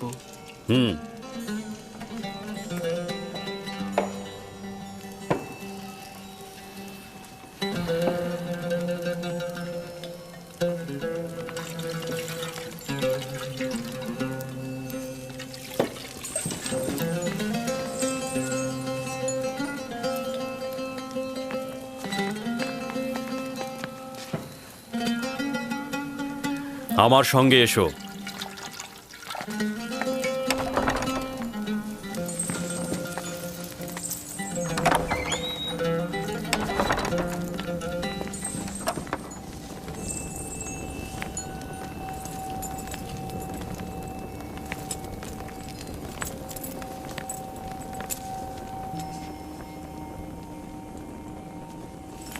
এটি অমূল্য রত্ন ভাণ্ডার। এর জন্য আমাকে যথেষ্ট পরিশ্রম করতে হয়েছে। এই কিতাব হয় আমি পাঠ করেছি, আর না হয় আমার কিতাব পাঠক সুপার পাঠ করেছে। জাহাপানা, আমাকে আজকে কোন কিতাবটি পাঠ করতে হবে?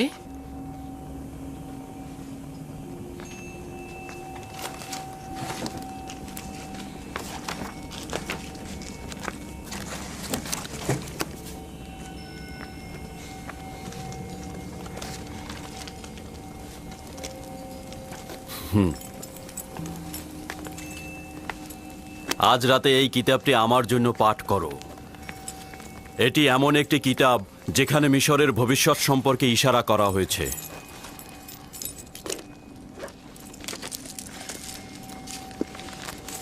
অবগত নই যে কে এই কিতাব লিখেছে, তবে অসংখ্য চিন্তার খোরাক রয়েছে এই কিতাবে।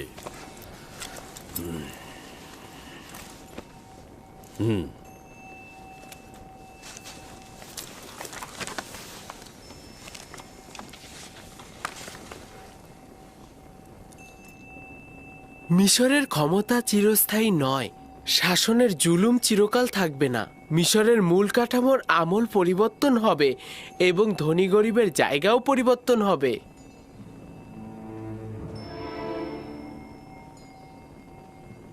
ভিন্ন ধারা প্রতিষ্ঠায় রক্তক্ষয়ী কলহ সৃষ্টি হবে। বৃত্তশালীগণ তাদের প্রাসাদ থেকে বঞ্চিত হবে। আমন খোদা তার পূজার্চনা হারাবে এবং শক্তিশালী খোদা আসবে। হুকুমত জনগণের মধ্যে চলে আসবে এবং শক্তিশালী খোদার ইবাদত হবে। আমিও ধারণা করছি এই কিতাবের বাণী বাস্তব ক্ষেত্রে রূপায়িত হবে।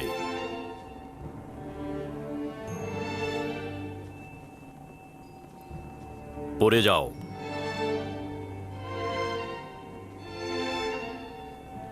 কি চিন্তা করছি ইউজারসিফ? ভাবছি আমি জ্ঞাত আছি। এই ঘটনা শুধুমাত্র এলাহির দূতই করতে পারেন।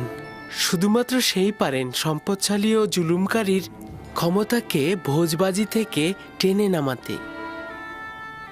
তিনি পারবেন আমুনের পূজা অর্চনা বন্ধ করে তার ইবাদতের আলো ছড়িয়ে দিতে।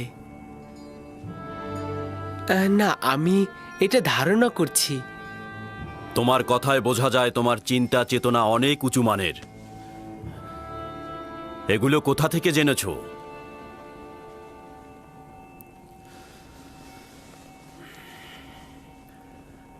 আমি ধারণা করে নিচ্ছি তুমি আমুন খোদার অনুসারী নও, কিন্তু তার দুশমন হবার দরকার নেই। আমন শুধুমাত্র হস্তনির্ভর একটি পাথর, এছাড়া কিছু নয়। তার সঙ্গে দুশ্মনীর কি আছে?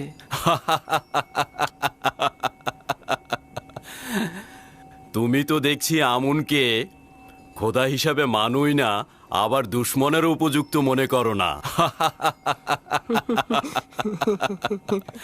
যদি মহামান্য পুরোহিত অজ্ঞামোহর তোমার কথা শোনে তাহলে নিজেই নিজের শ্বাসনালী চেপে ধরবে।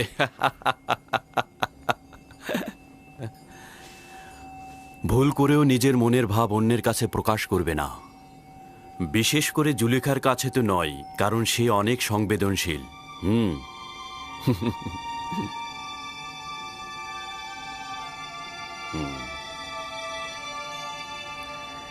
আলী জনাব, আমি জানতে পারি কি জাহাপানা কিসের অর্চনা করেন? পূর্বে সেও আমনের পূজারী ছিলেন, কিন্তু এখন বিষয়টি গোপন রেখেছেন। তুমি আমারটাও শুনে রাখো। আমুন মন্দিরের এই পুরোহিতদের দ্বারা আমি ত্যক্ত বিরক্ত।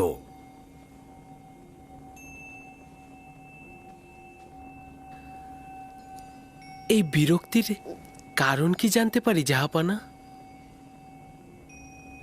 এই মন্দিরের প্রভু দাম্ভিক ও স্বার্থান্বেষী। তারা মিশরের স্বার্থের চাইতে নিজেদের স্বার্থ নিয়ে বেশি চিন্তা করে। যাক, বাদ দাও, আজকে আর পড়তে হবে না।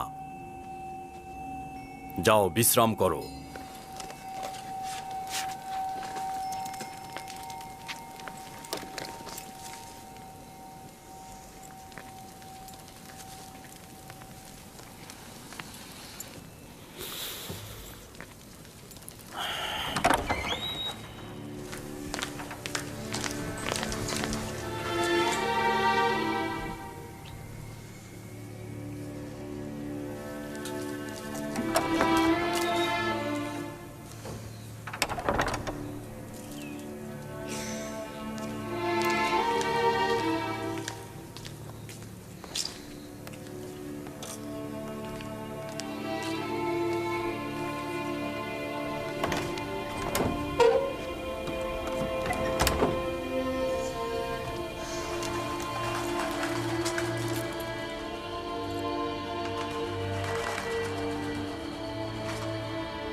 খোদাবান,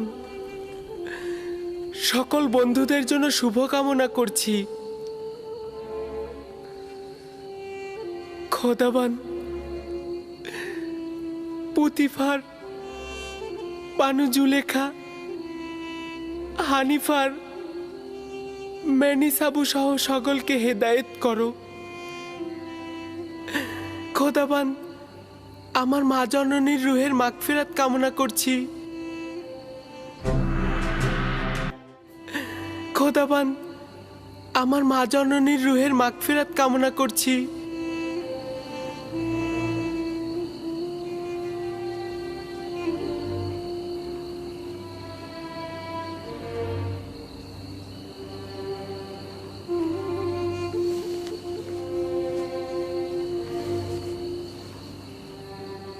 খোদাবান, আমার আব্বাজান ইয়াকুবের জন্য সবর ধরার তাগাদ করছি।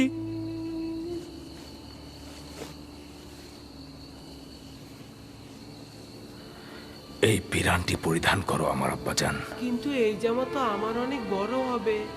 তুমি এটা পরিধান করো, দেখবে সঠিক মাপই রয়েছে। এটা পরার যার যোগ্যতা রয়েছে সে যদি এটা পরে তাহলে পিরানটি তার মাপেরই হয়ে যাবে। জানি বিচ্ছেদের দরদ খুবই কষ্টের, তাকে আমাকে ভুলতে সহযোগিতা করো।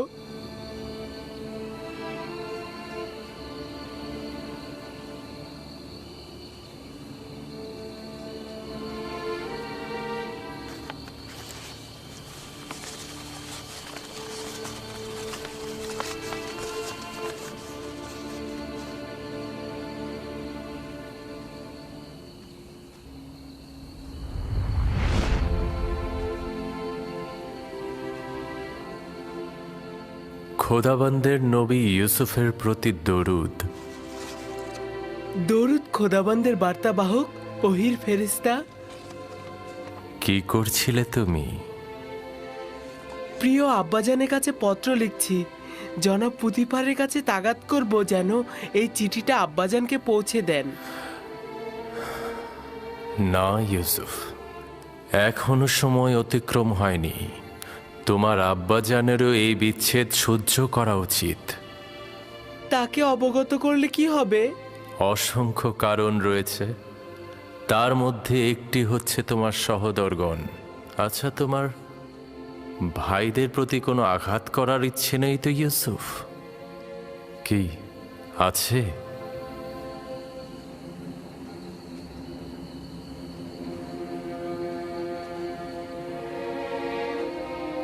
না না না, যদি আব্বাজান জানতে পারে তাহলে তাদের অভিশাপ দেবে। আব্বাজানের অভিশাপে ভাইজানেরা ধ্বংস হয়ে যাবে। না না না, আমি আমার ভাইদের কষ্ট সহ্য করতে পারবো না।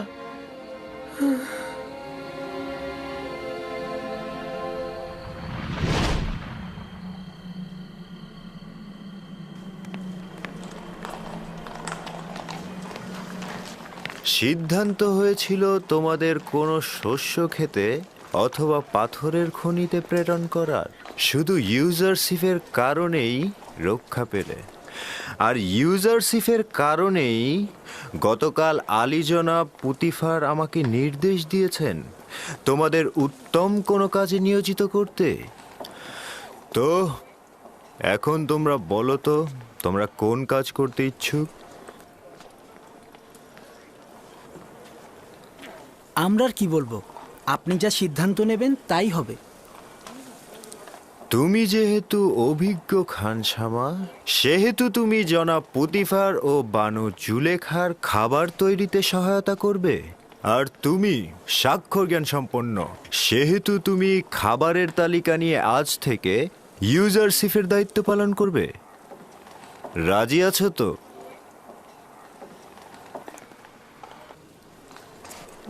জনাব তত্ত্বাবধায়কের নিকট অনেক অনেক ধন্যবাদ ও শুক্রিয়া আদায় করছি।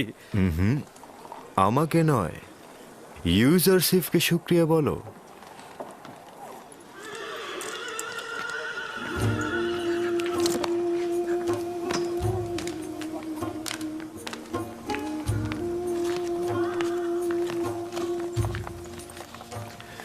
তোমার আর রান্নাঘরে যে কাজ নেই, ওরাই তোমার কাজ করে দেবে। তুমি আমার সঙ্গে এসো।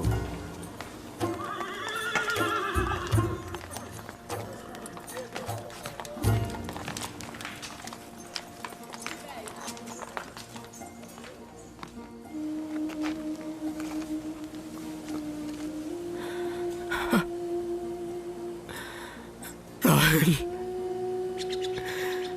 আমি ক্লান্ত, অসহায়, বিধ্বস্ত। আমি, আমার সন্তানেরা আমার দুশ্মনে পরিণত হয়েছে। তারা আমানতের খেয়ানত করেছে, আমিও তো আমানতের খেয়ানত করেছি রাহেল। আমি পারলাম না রাহেল, আমি পারিনি ইউসুফকে ভালোবাসা দিয়ে আটকে রাখতে।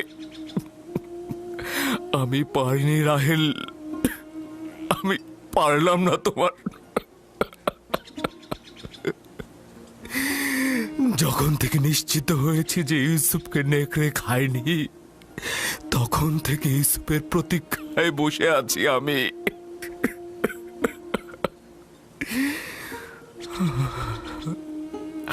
এমন তো না হয় যে ইউসুফকে হত্যা করা হয়েছে। তুমি ভালো বুঝতে পারবে রাহেল, তুমি তো পরকালের দুনিয়া থেকে সবকিছু পর্যবেক্ষণ করতে পারছো। শান্ত হও, মৃত্যু তোমার ইউসুফকে স্পর্শ করেনি। সালাম ভাইজান। তোমার উপর দরুদ ইয়াকুব নবী। তোমার ইউসুফ জীবিত, তার মৃত্যুর খবর মিথ্যে। সত্যি বলছেন ভাইজান? কোনো মৃত্যুই আমার অজানা নয়। ইউসুফকে তুমি পরপারে তালাশ করো না, ভালো হবে অন্য কোথাও তালাশ করে দেখো। তাই বেনিয়ামিন তোমার ভাই চিন্তা আছে? আমার ইউসুফ জীবিত আছে। আপনি আমাকে বলুন আমার ইউসুফ এখন কোথায় আছে? আমি শুধুমাত্র মৃত দুনিয়ার খবর রাখি।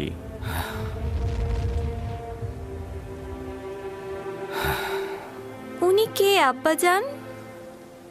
আজরাইল, উনি হচ্ছেন মৃতদের ফেরেশতা। আমি ভেবেছিলাম আজরাইল দেখতে অনেক ভয়ঙ্কর। সবার ক্ষেত্রে নয় আমার পুত্র। শুনেছ রাহেল, আমাদের ইউসুফ জীবিত আছে, ও মৃত্যুবরণ করেনি। আমি ওকে খুঁজে বের করব। আজকে যাই, সূর্য ডোবার আগে ফিরতে হবে।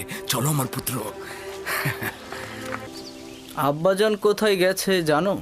কোথায় আর যাবে? রাহেলের মাজার পরিদর্শনে গেছে। সে এখনো রাহেলকে আমাদের আম্মাজানের চাইতে বেশি ভালোবাসে।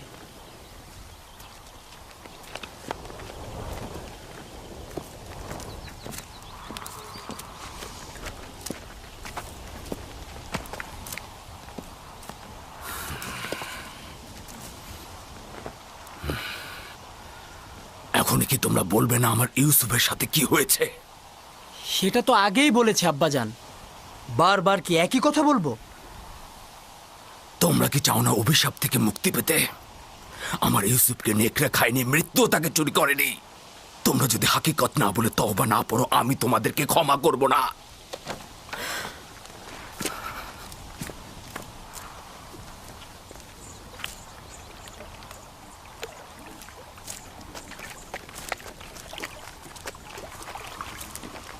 কোথায় গিয়েছিলে? আমার আম্মাজানের মাজারে। আব্বা ওইখানে বুঝতে পেরেছে যে ইউসুফ মারা যায়নি। শোনো, তোমার মা কি বলেছে যে তোমার ভাই মরে যায়নি? না, শুভ্র পোশাকের এক ব্যক্তি বলেছে। আব্বাজান বলেছে সে মৃত্যুর ফেরেশতা। পাগল হয়ে গেছে। তার কাজ হচ্ছে মরুচারী আর কল্পনা বিলাস। আপনারা পাগল হয়ে গেছেন। আপনারা মিথ্যা কথা বলেন। আমি আপনাদের পছন্দ করি না। ওই বেনিয়ামিন, ভাগ এখান থেকে।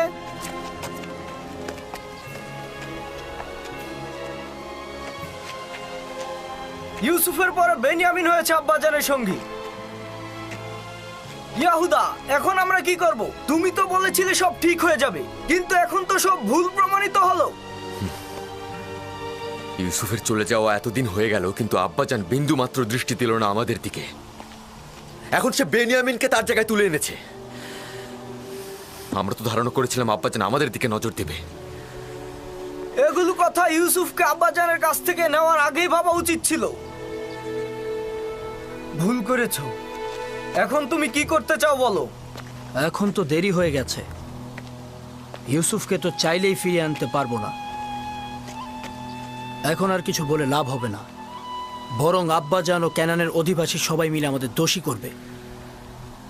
আমাদের নসিবে কি আছে কে জানে। যদি একবার প্রমাণিত হয় তাহলে আমরা কোথায় যাব?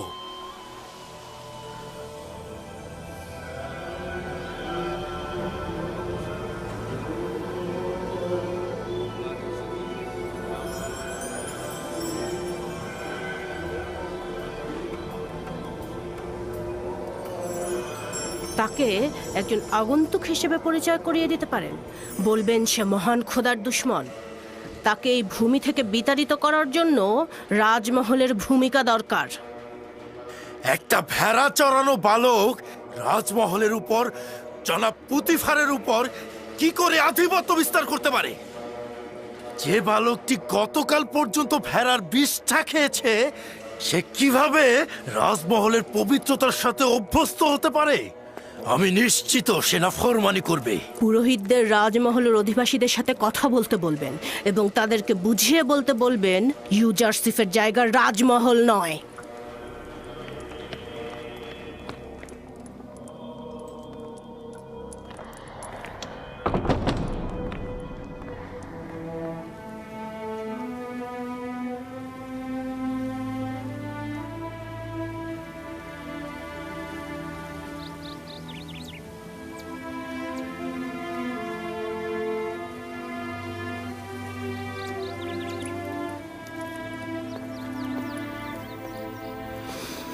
প্রিয় বানু, গতকাল রাতে আমি ইউজারশিফকে অন্য এক খোদার সাথে কথা বলতে দেখলাম।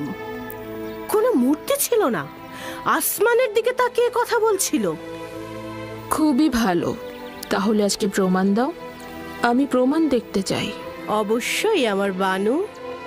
আজব ব্যাপার হচ্ছে, সে পাগলের মতো নিজের সাথেই কথা বলে। এটাকে আপনি কি বলবেন? এখানকার সবাই তাকে তীক্ষ্ণ বুদ্ধিসম্পন্ন বলে মনে করে, আর তুমি বলছো পাগল। এই, তুমি এখানে কি করছো? আমি আগাছাগুলো পরিষ্কার করছি। এগুলো ফুল গাছগুলোকে শুকিয়ে ফেলে, আর এগুলো যদি পরিষ্কার না করি তবে বাগান হয়েছে, এবার কাজে মন দাও।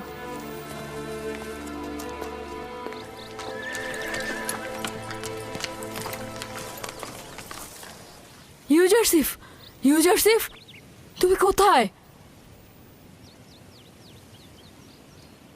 কি হয়েছে? আজ রাতে তোমার উপর নজর রাখা হবে। কে রাখবে? কারিমামা ও বানু জুলেখা। কারিমামা বলছিল তিনি দেখেছেন তুমি অন্য এক খোদার ইবাদত করছো, আর পুরোহিতরাও চাচ্ছে যেন তোমার উপর রাজমহলের সকলে খেপে যায়। সাবধানে থেকো, আমি যাই। ওইগুলো কি ছিঁড়েছো? তোমার জন্যই ছিঁড়তে হয়েছে। আমার? আমি তো তৃণভোজী নই, তাহলে তৃণ দিয়ে কি করবো? তা না, আমি তোমার জন্যই বাধ্য হয়েছি ছিঁড়তে। ঘুরে ফিরে তো সেটাই হলো। আরে বললাম তো, কথা শোনার জন্যই তো ছিঁড়তে হয়েছে।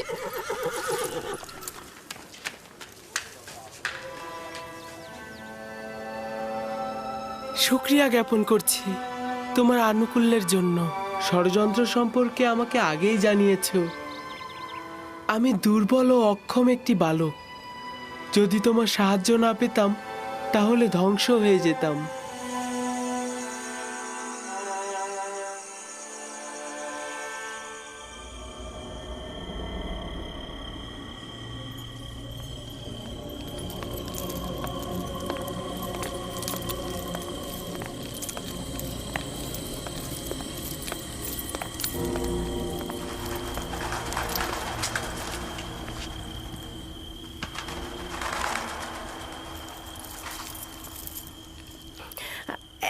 এখন ঘুমাচ্ছে, কিন্তু আমার মনে হয় সে মাঝরাতে উঠে নিজের খোদার প্রার্থনা করবে।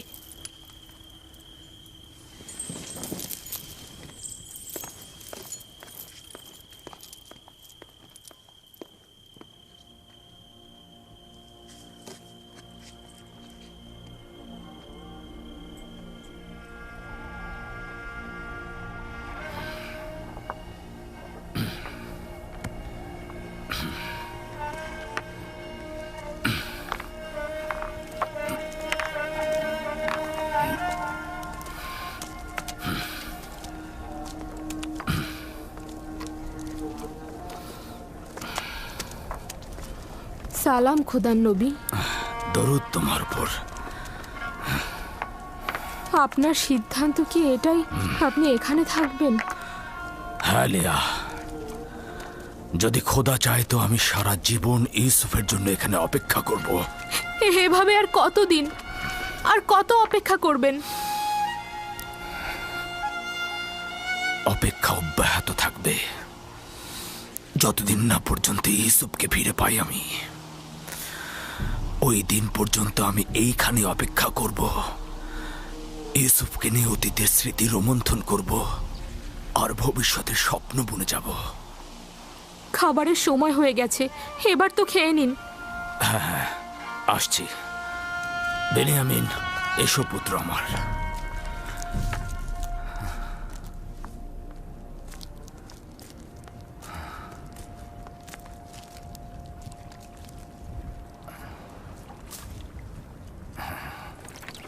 ইউজারশিফ কি ভিন্ন খোদার পূজারী? আপনি কিছু জানেন?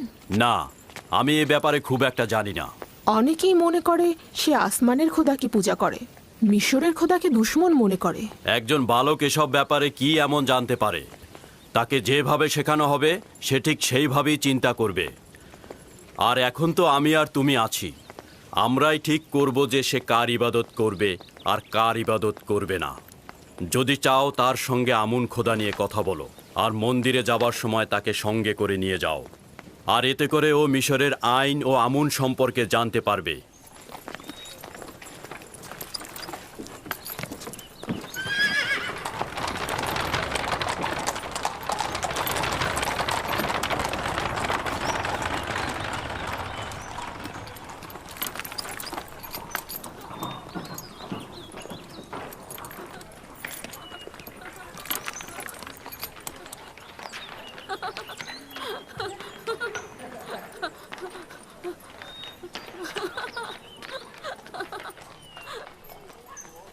ইউজারসিফকে সজ্জিত করে আমার নিকট নিয়ে এসো। ভ্রাম্যমান সিংহাসন প্রস্তুত করতে বলো। আমি এখনই বের হব। তাহলে ভ্রাম্যমান সিংহাসন প্রস্তুত করো।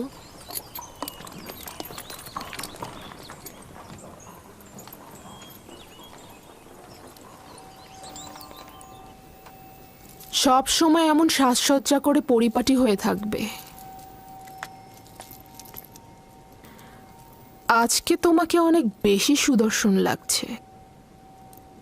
মনে হচ্ছে তুমি তোমার বয়সের তুলনায় অধিক বড় হয়ে গেছো। আপনি কি মনে করেন জনাব হানিফার? বিশ্বাস করতে কষ্ট হয় যে ওর বয়স 11 বছর। আজকে তোমাকে আমি ত্যাবর ও আমুনের মন্দিরের সঙ্গে পরিচয় করিয়ে দেব। কি যাবে তো? অবশ্যই যাব। আমি তো আমুন মন্দিরের আইন কানুন জানতে খুবই আগ্রহী। তাহলে এসো আমার সঙ্গে।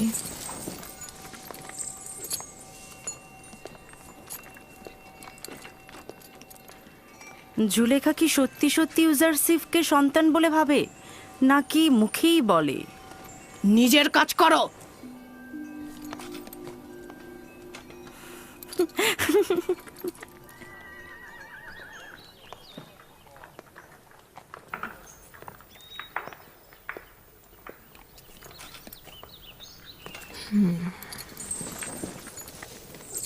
ইউজারসিফ, উঠে এসো।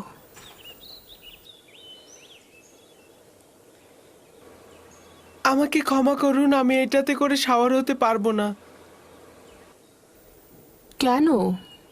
ভ্রাম্যমান সিংহাসন কি পছন্দ করো না? আমি কারো কাঁধে শাওয়ার হওয়া পছন্দ করি না।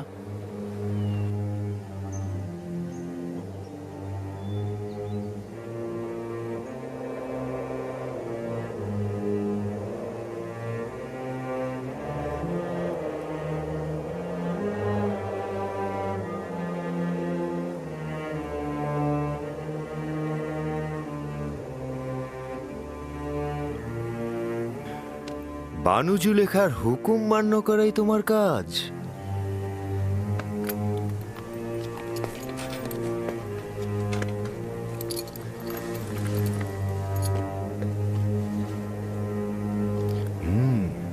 রওনা হও।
ওই যে পশ্চিম দিকটা দেখছো, ওটাকে বলা হয় মৃতদের দুনিয়া। মিশরে মৃত ব্যক্তিদের মমি করে নীলনদের পশ্চিমে সমাধি করা হয়। ওটা এক আজব দুনিয়া। আমরা মৃত ব্যক্তিদের সাথে পোশাক, স্মারক ও হরেক রকম খাবার দিয়ে সমাধি করি, যেন মৃত্যুর পরের জীবনটিকেও তারা উপভোগ করতে পারে। বিশেষ ব্যক্তিদের বেলায় অনেক সময় খেদমতদারকেও সঙ্গে দেয়া হয়ে থাকে। তার মানে দেহটা পচে যাওয়ার পরে এগুলো সবকিছু তারা করতে পারে? জানতাম যে তুমি এই প্রশ্নটা করবে। সাধারণ দাফনের ক্ষেত্রে দেহ পচে যায়, মমি করে রাখলে দেহ অক্ষত থাকে এবং মিশরের মানুষ এটা বিশ্বাস করে যে মমি করা দেহে আত্মা পুনরায় প্রবেশ করে এবং সে আবার জীবিত হয়ে ওঠে। এই সময় সে সঙ্গে করে যা নিয়ে যায় মৃতদের দুনিয়ায় সে তা ব্যবহার করতে পারে। কবর ভেদ করে মৃত ব্যক্তিদের বের করে আনা যায় না। বাহিরের জিন্দেগির থেকে ভেতরের জিন্দেগিটাই অনেক ভালো। আমি তা জানি না, আমার তা জানা নেই।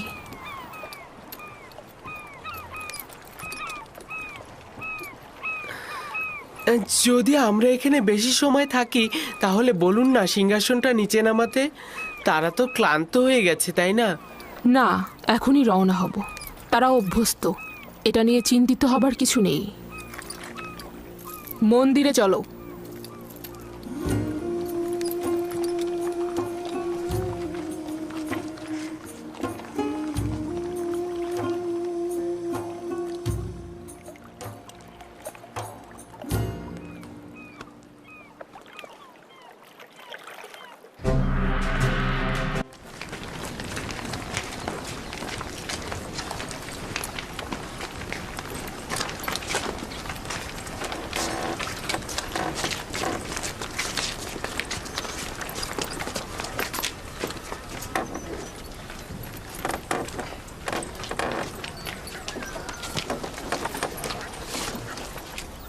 এটি আমুনের এবাদতখানা। আমরা এখন মহান খোদা আমুনের সকালে জাগ্রত হবার উৎসবে সামিল হব। তার মানে আমুন মিশরের মহান খোদা গতরাতে ঘুমিয়েছিলেন? হ্যাঁ, আমুন এবং অন্যান্য খোদাগণ রাতগুলোতে বিশ্রাম করে থাকেন। কিন্তু গভীর রাতে কোনো বান্দা যদি তার কাছে কিছু চাইতে আসে তখন? বান্দাগণ ও আমুন খোদার ন্যায় রজনীগুলোতে বিশ্রাম নেবেন। এবাদতের জন্য খোদাগণ দিবসগুলো নির্ধারণ করেছেন।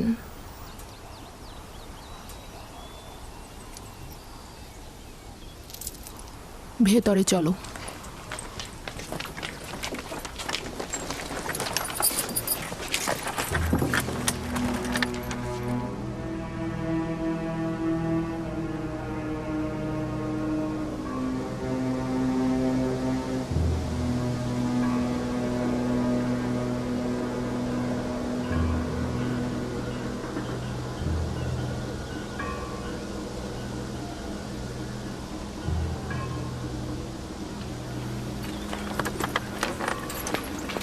শুধুমাত্র আমুনের অনুসারীরাই ভেতরে প্রবেশ করতে পারবে। অচেনা ব্যক্তির প্রবেশ নিষেধ।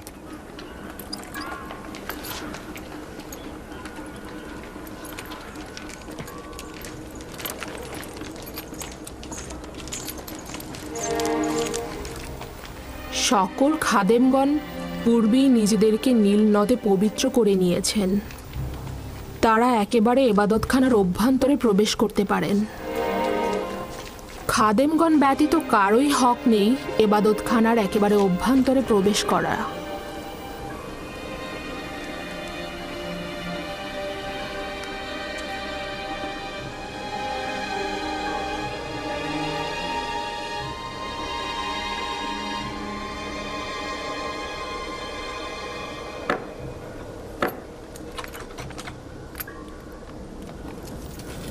ওই প্রসাধনীগুলো দ্বারা আমুনকে ধৌত করে পবিত্র করা হবে।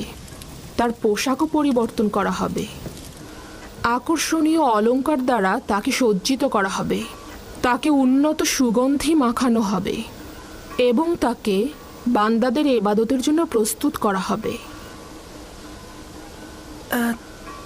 তার মানে কেউ যদি চায় নির্জনে একাকী ইবাদত করবে তাহলে কি সে পারবে না? না, আমুন খোদাকে শুধুমাত্র এবাদতখানার অভ্যন্তরেই এবাদত করা হয়ে থাকে।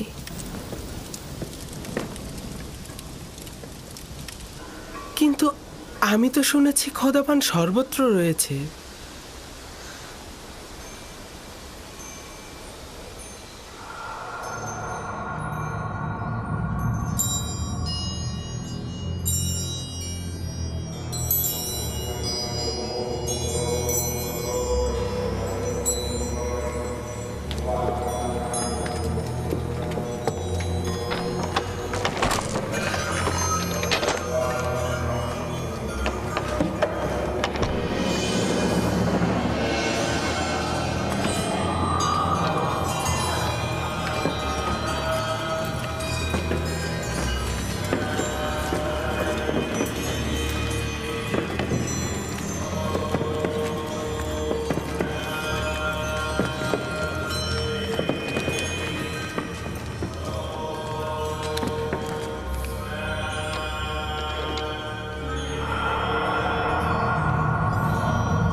হে সমুন্নত আত্মার অধিকারী আমাদের আমুন খোদাবান্ধ, আপনি তো এতদিন আসমানে উড়ন্ত অবস্থায় ছিলেন। এখন বস্তুবাদী দুনিয়ায় উত্তম হবে নিজেকে জমিনের বুকে নিয়ে আসুন, যেন আপনি আপনার বান্দাদের এবং ইবাদতকারীদের ওপর বিস্তার ঘটাতে পারেন। হে মহান আমুন, আপনি আবির্ভূত হন, আবির্ভূত হন। হে শক্তিশালী মহান আমুন খোদা, পরম প্রশান্তির বিশ্রাম ভেঙে আবির্ভূত হন।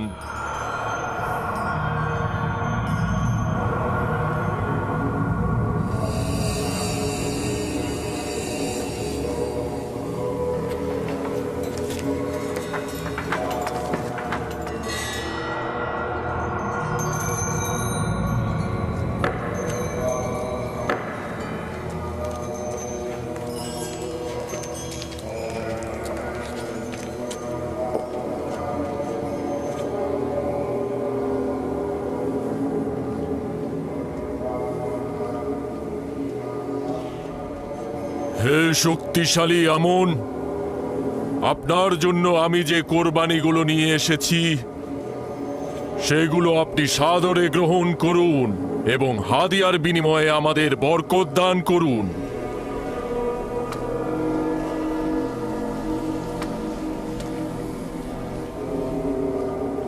এখন এগুলো পুরোহিত ও জনগণের মাঝে বন্টন করে দাও।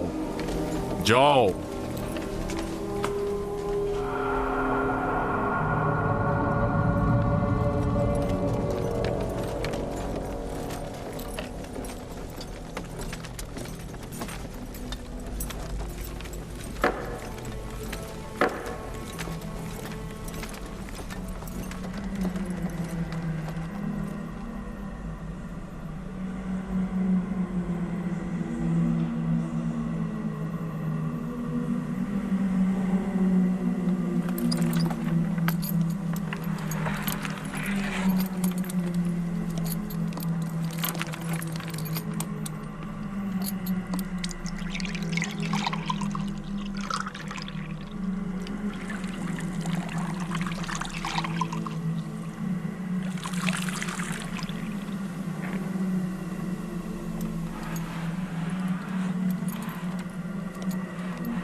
হে মহান আমুন, আপনি আমাদের প্রভু।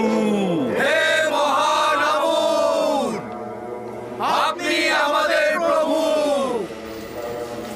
দেখেছো আমুনকে কত সাজানো হয়েছে, তাকে কত সুদর্শন লাগছে। ইবাদতকারীগণ তার সোনার অলংকার চুরি করে না? না, খাদেমগণের হেফাজতে থাকে। কারো এত সাহসী নেই যে চুরি করবে। হেফাজতেই থাকা উচিত, না হলে সম্ভাবনা আছে চুরি হবার। আমি ভেবেছিলাম আমুন আপনাদের হেফাজত করবে, কিন্তু খাদেম ও বান্দাগণ উল্টো তারই হেফাজত করছে দেখছি। তাতে কি অসুবিধা? আমুন সর্বোত্তম ও সর্বোৎকৃষ্ট বস্তু যা আমাদের কাছে রয়েছে, তাকে তো হেফাজত করতেই হবে। আপনার বান্দাদের প্রতি নিয়ামত বর্ষণ করুন। বরকত বর্ষিত হোক হে আমার বান্দাগণ। আমি আমুন খোদা, আমি নিজেকে ঐশ্বরিক স্থান থেকে নামিয়ে এনেছি শুধুমাত্র আমার বান্দাদের পার্থিব জীবনের কল্যাণ সাধনে। আমার ইরাদা তোমাদের নতুন পথের সন্ধান দেবে, জীবনে প্রশান্তি আনবে। আমার সন্তুষ্টি তোমাদের মঙ্গল। আমুন খোদার ইবাদত করো, প্রস্থান করো আর তালাশ করো। আমি সর্বত্র বিরাজমান। আমার ইরাদা তোমাদের কাম্য।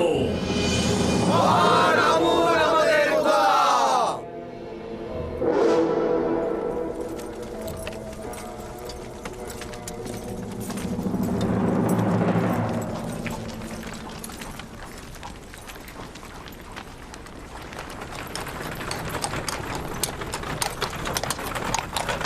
আমাকে ক্ষমা করবেন, ওখানে কি আমুন কথা বলছিল? তুমি কি দেখোনি? না, দেখেছি, কিন্তু একটা পাথর কি করে কথা বলতে পারে? আমুন পাথরের নয়, সে রুহের অধিকারী। সে একটি মূর্তির আকৃতিতে রয়েছে।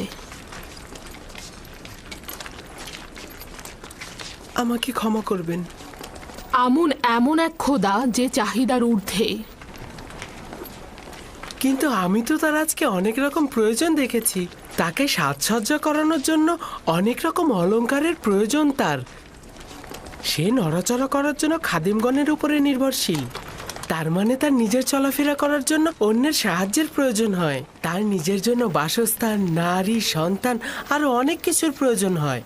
তার মানে আমরা যে পথ চলি, নিজেদেরকে সজ্জিত ও পবিত্র করে রাখি, তার জন্য আমুনের কোনো দরকার নেই, কোনো প্রয়োজন নেই। আছে।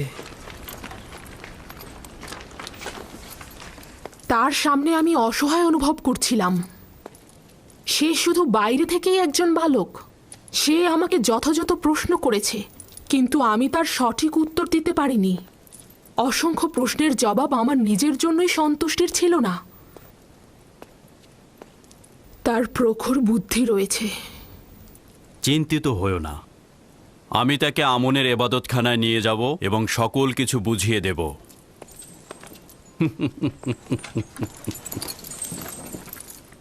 আমি নিঃসন্দেহে বলছি, ও আমাকে আমন সম্পর্কে সন্দেহের বেড়াজালে আটকে ফেলেছে। তাহলে বলছো যে শিকারী তার নিজের ফাঁদে নিজেই আটকা পড়েছে? খাবার আসতে কত দূর? এমন খিদে পেয়েছে মনে হচ্ছে যেন একটা গোটা ভেড়া আমি একাই সাবার করে ফেলবো।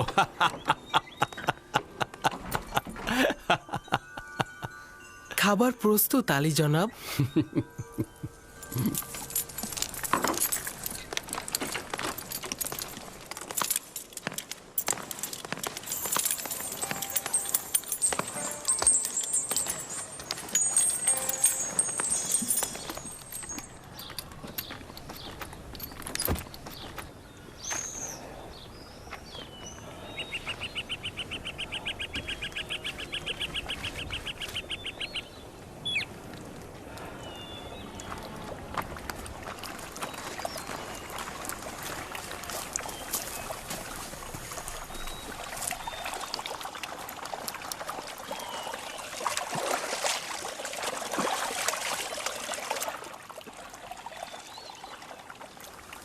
আব্বাজান কুঁড়ে ঘরটি তৈরি করে ফেলেছেন।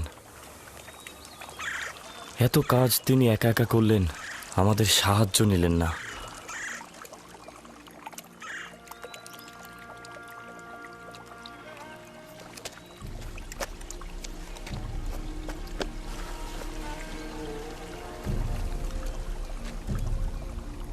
এটি আমার দুঃখ বেদনার কুঁড়ে ঘর। এটি সেই কুঁড়ে ঘর যেখানে আমি আমার বাকি জীবনটা কাটাবো আর আমার ইউসুফের জন্য দুঃখ বিলাপ করব। আর এই পথের অগ্রভাগে তার ফিরে আসার অপেক্ষায় থাকবো আমি। আব্বাজান, ইউসুফ কি সত্যি সত্যি ফিরে আসবে? বলুন না। অবশ্যই ফিরে আসবে দিনে,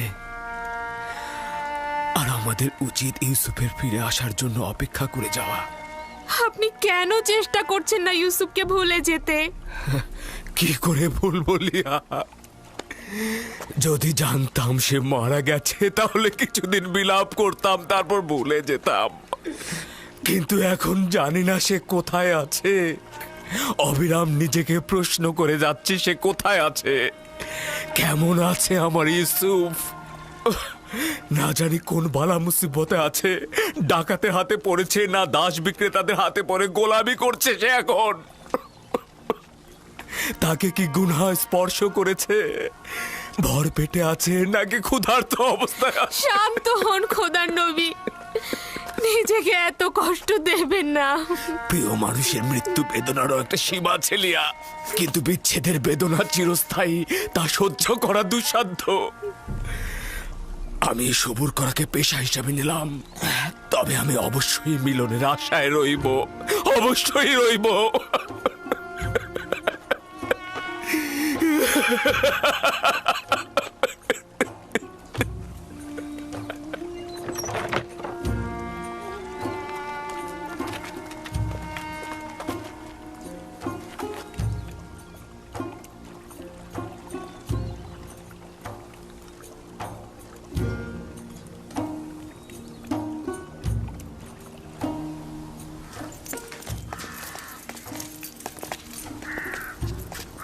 আমার টমটম প্রস্তুত করো।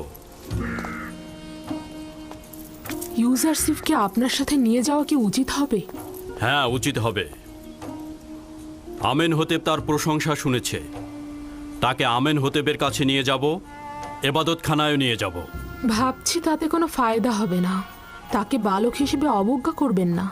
সে যেহেতু প্রাচীন বৃক্ষ নয়, সেহেতু সে খুব নমনীয় হবে, তাকে তাড়াতাড়ি বোঝানো যাবে।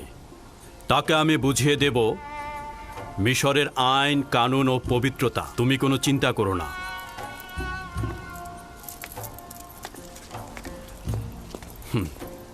আমাদের ইউজারশিপ কি প্রস্তুত?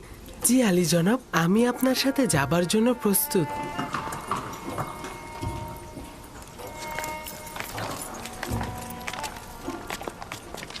ইউজারশিপ, এই গাড়িগুলো বিপজ্জনক, নিজের হেফাজত করো। আপনি চিন্তা করবেন না, দুর্ঘটনা ঘটবে না, চিন্তা করো না। টমটমে আমার পাশে, আমি তাকে দেখে শুনে রাখবো। আপনিও লক্ষ্য রাখবেন নিজের প্রতি।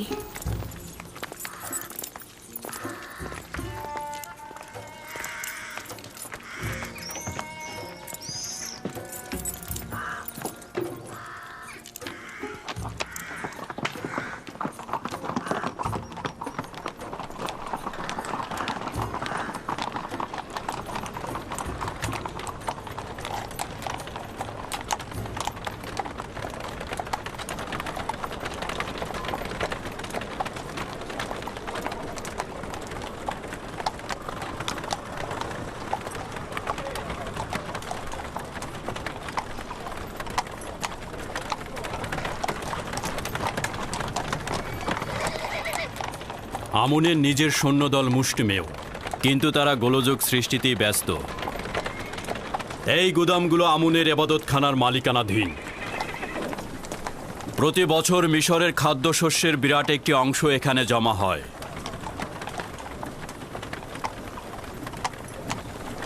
খাদেমগণ এই ভাণ্ডারের মালিক নয়।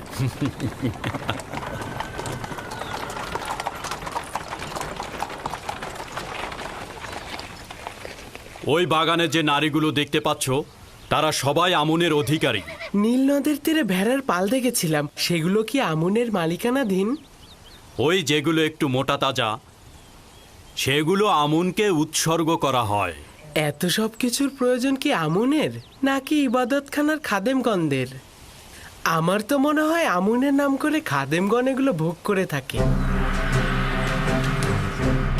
যদি আবারও শহরের মধ্যে ভীতির সঞ্চার করো তাহলে চাবুকের ভাষায় কথা বলবো না, শামশিরের ভাষায় কথা বলবো। এরপর আর ক্ষমা করব না। জনাব পুতিফার কি শুধুমাত্র এই বালককে এখানে পরিচয় করিয়ে দিতে হাজির হয়েছে?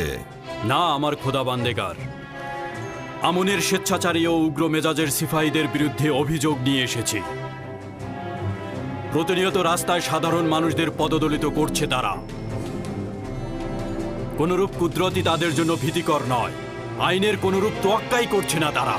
এটাই ভয় হচ্ছে যে এখনই যদি তাদের ওপরে কোনো পদক্ষেপ না নেই তাহলে মিশরের হুকুমতের উপরে কদম ফেলতে কোনরূপ দ্বিধাবোধ করবে না ওই আমুনের সিপাহীগণ। আমুনের খাদেমদের বিরোধিতা করা কুফরির শামিল। আমুন ও আমুনের খেদমতগার এক নয়। আমুনের প্রতি আমার যথেষ্ট বিশ্বাস রয়েছে, কিন্তু আমুনের খেদমতগারদের স্বেচ্ছাচারিতা শেষ প্রান্তে উপনীত হয়েছে। তবে সংঘাতের জন্য বেশি তাড়াহুড়া করব না আমি।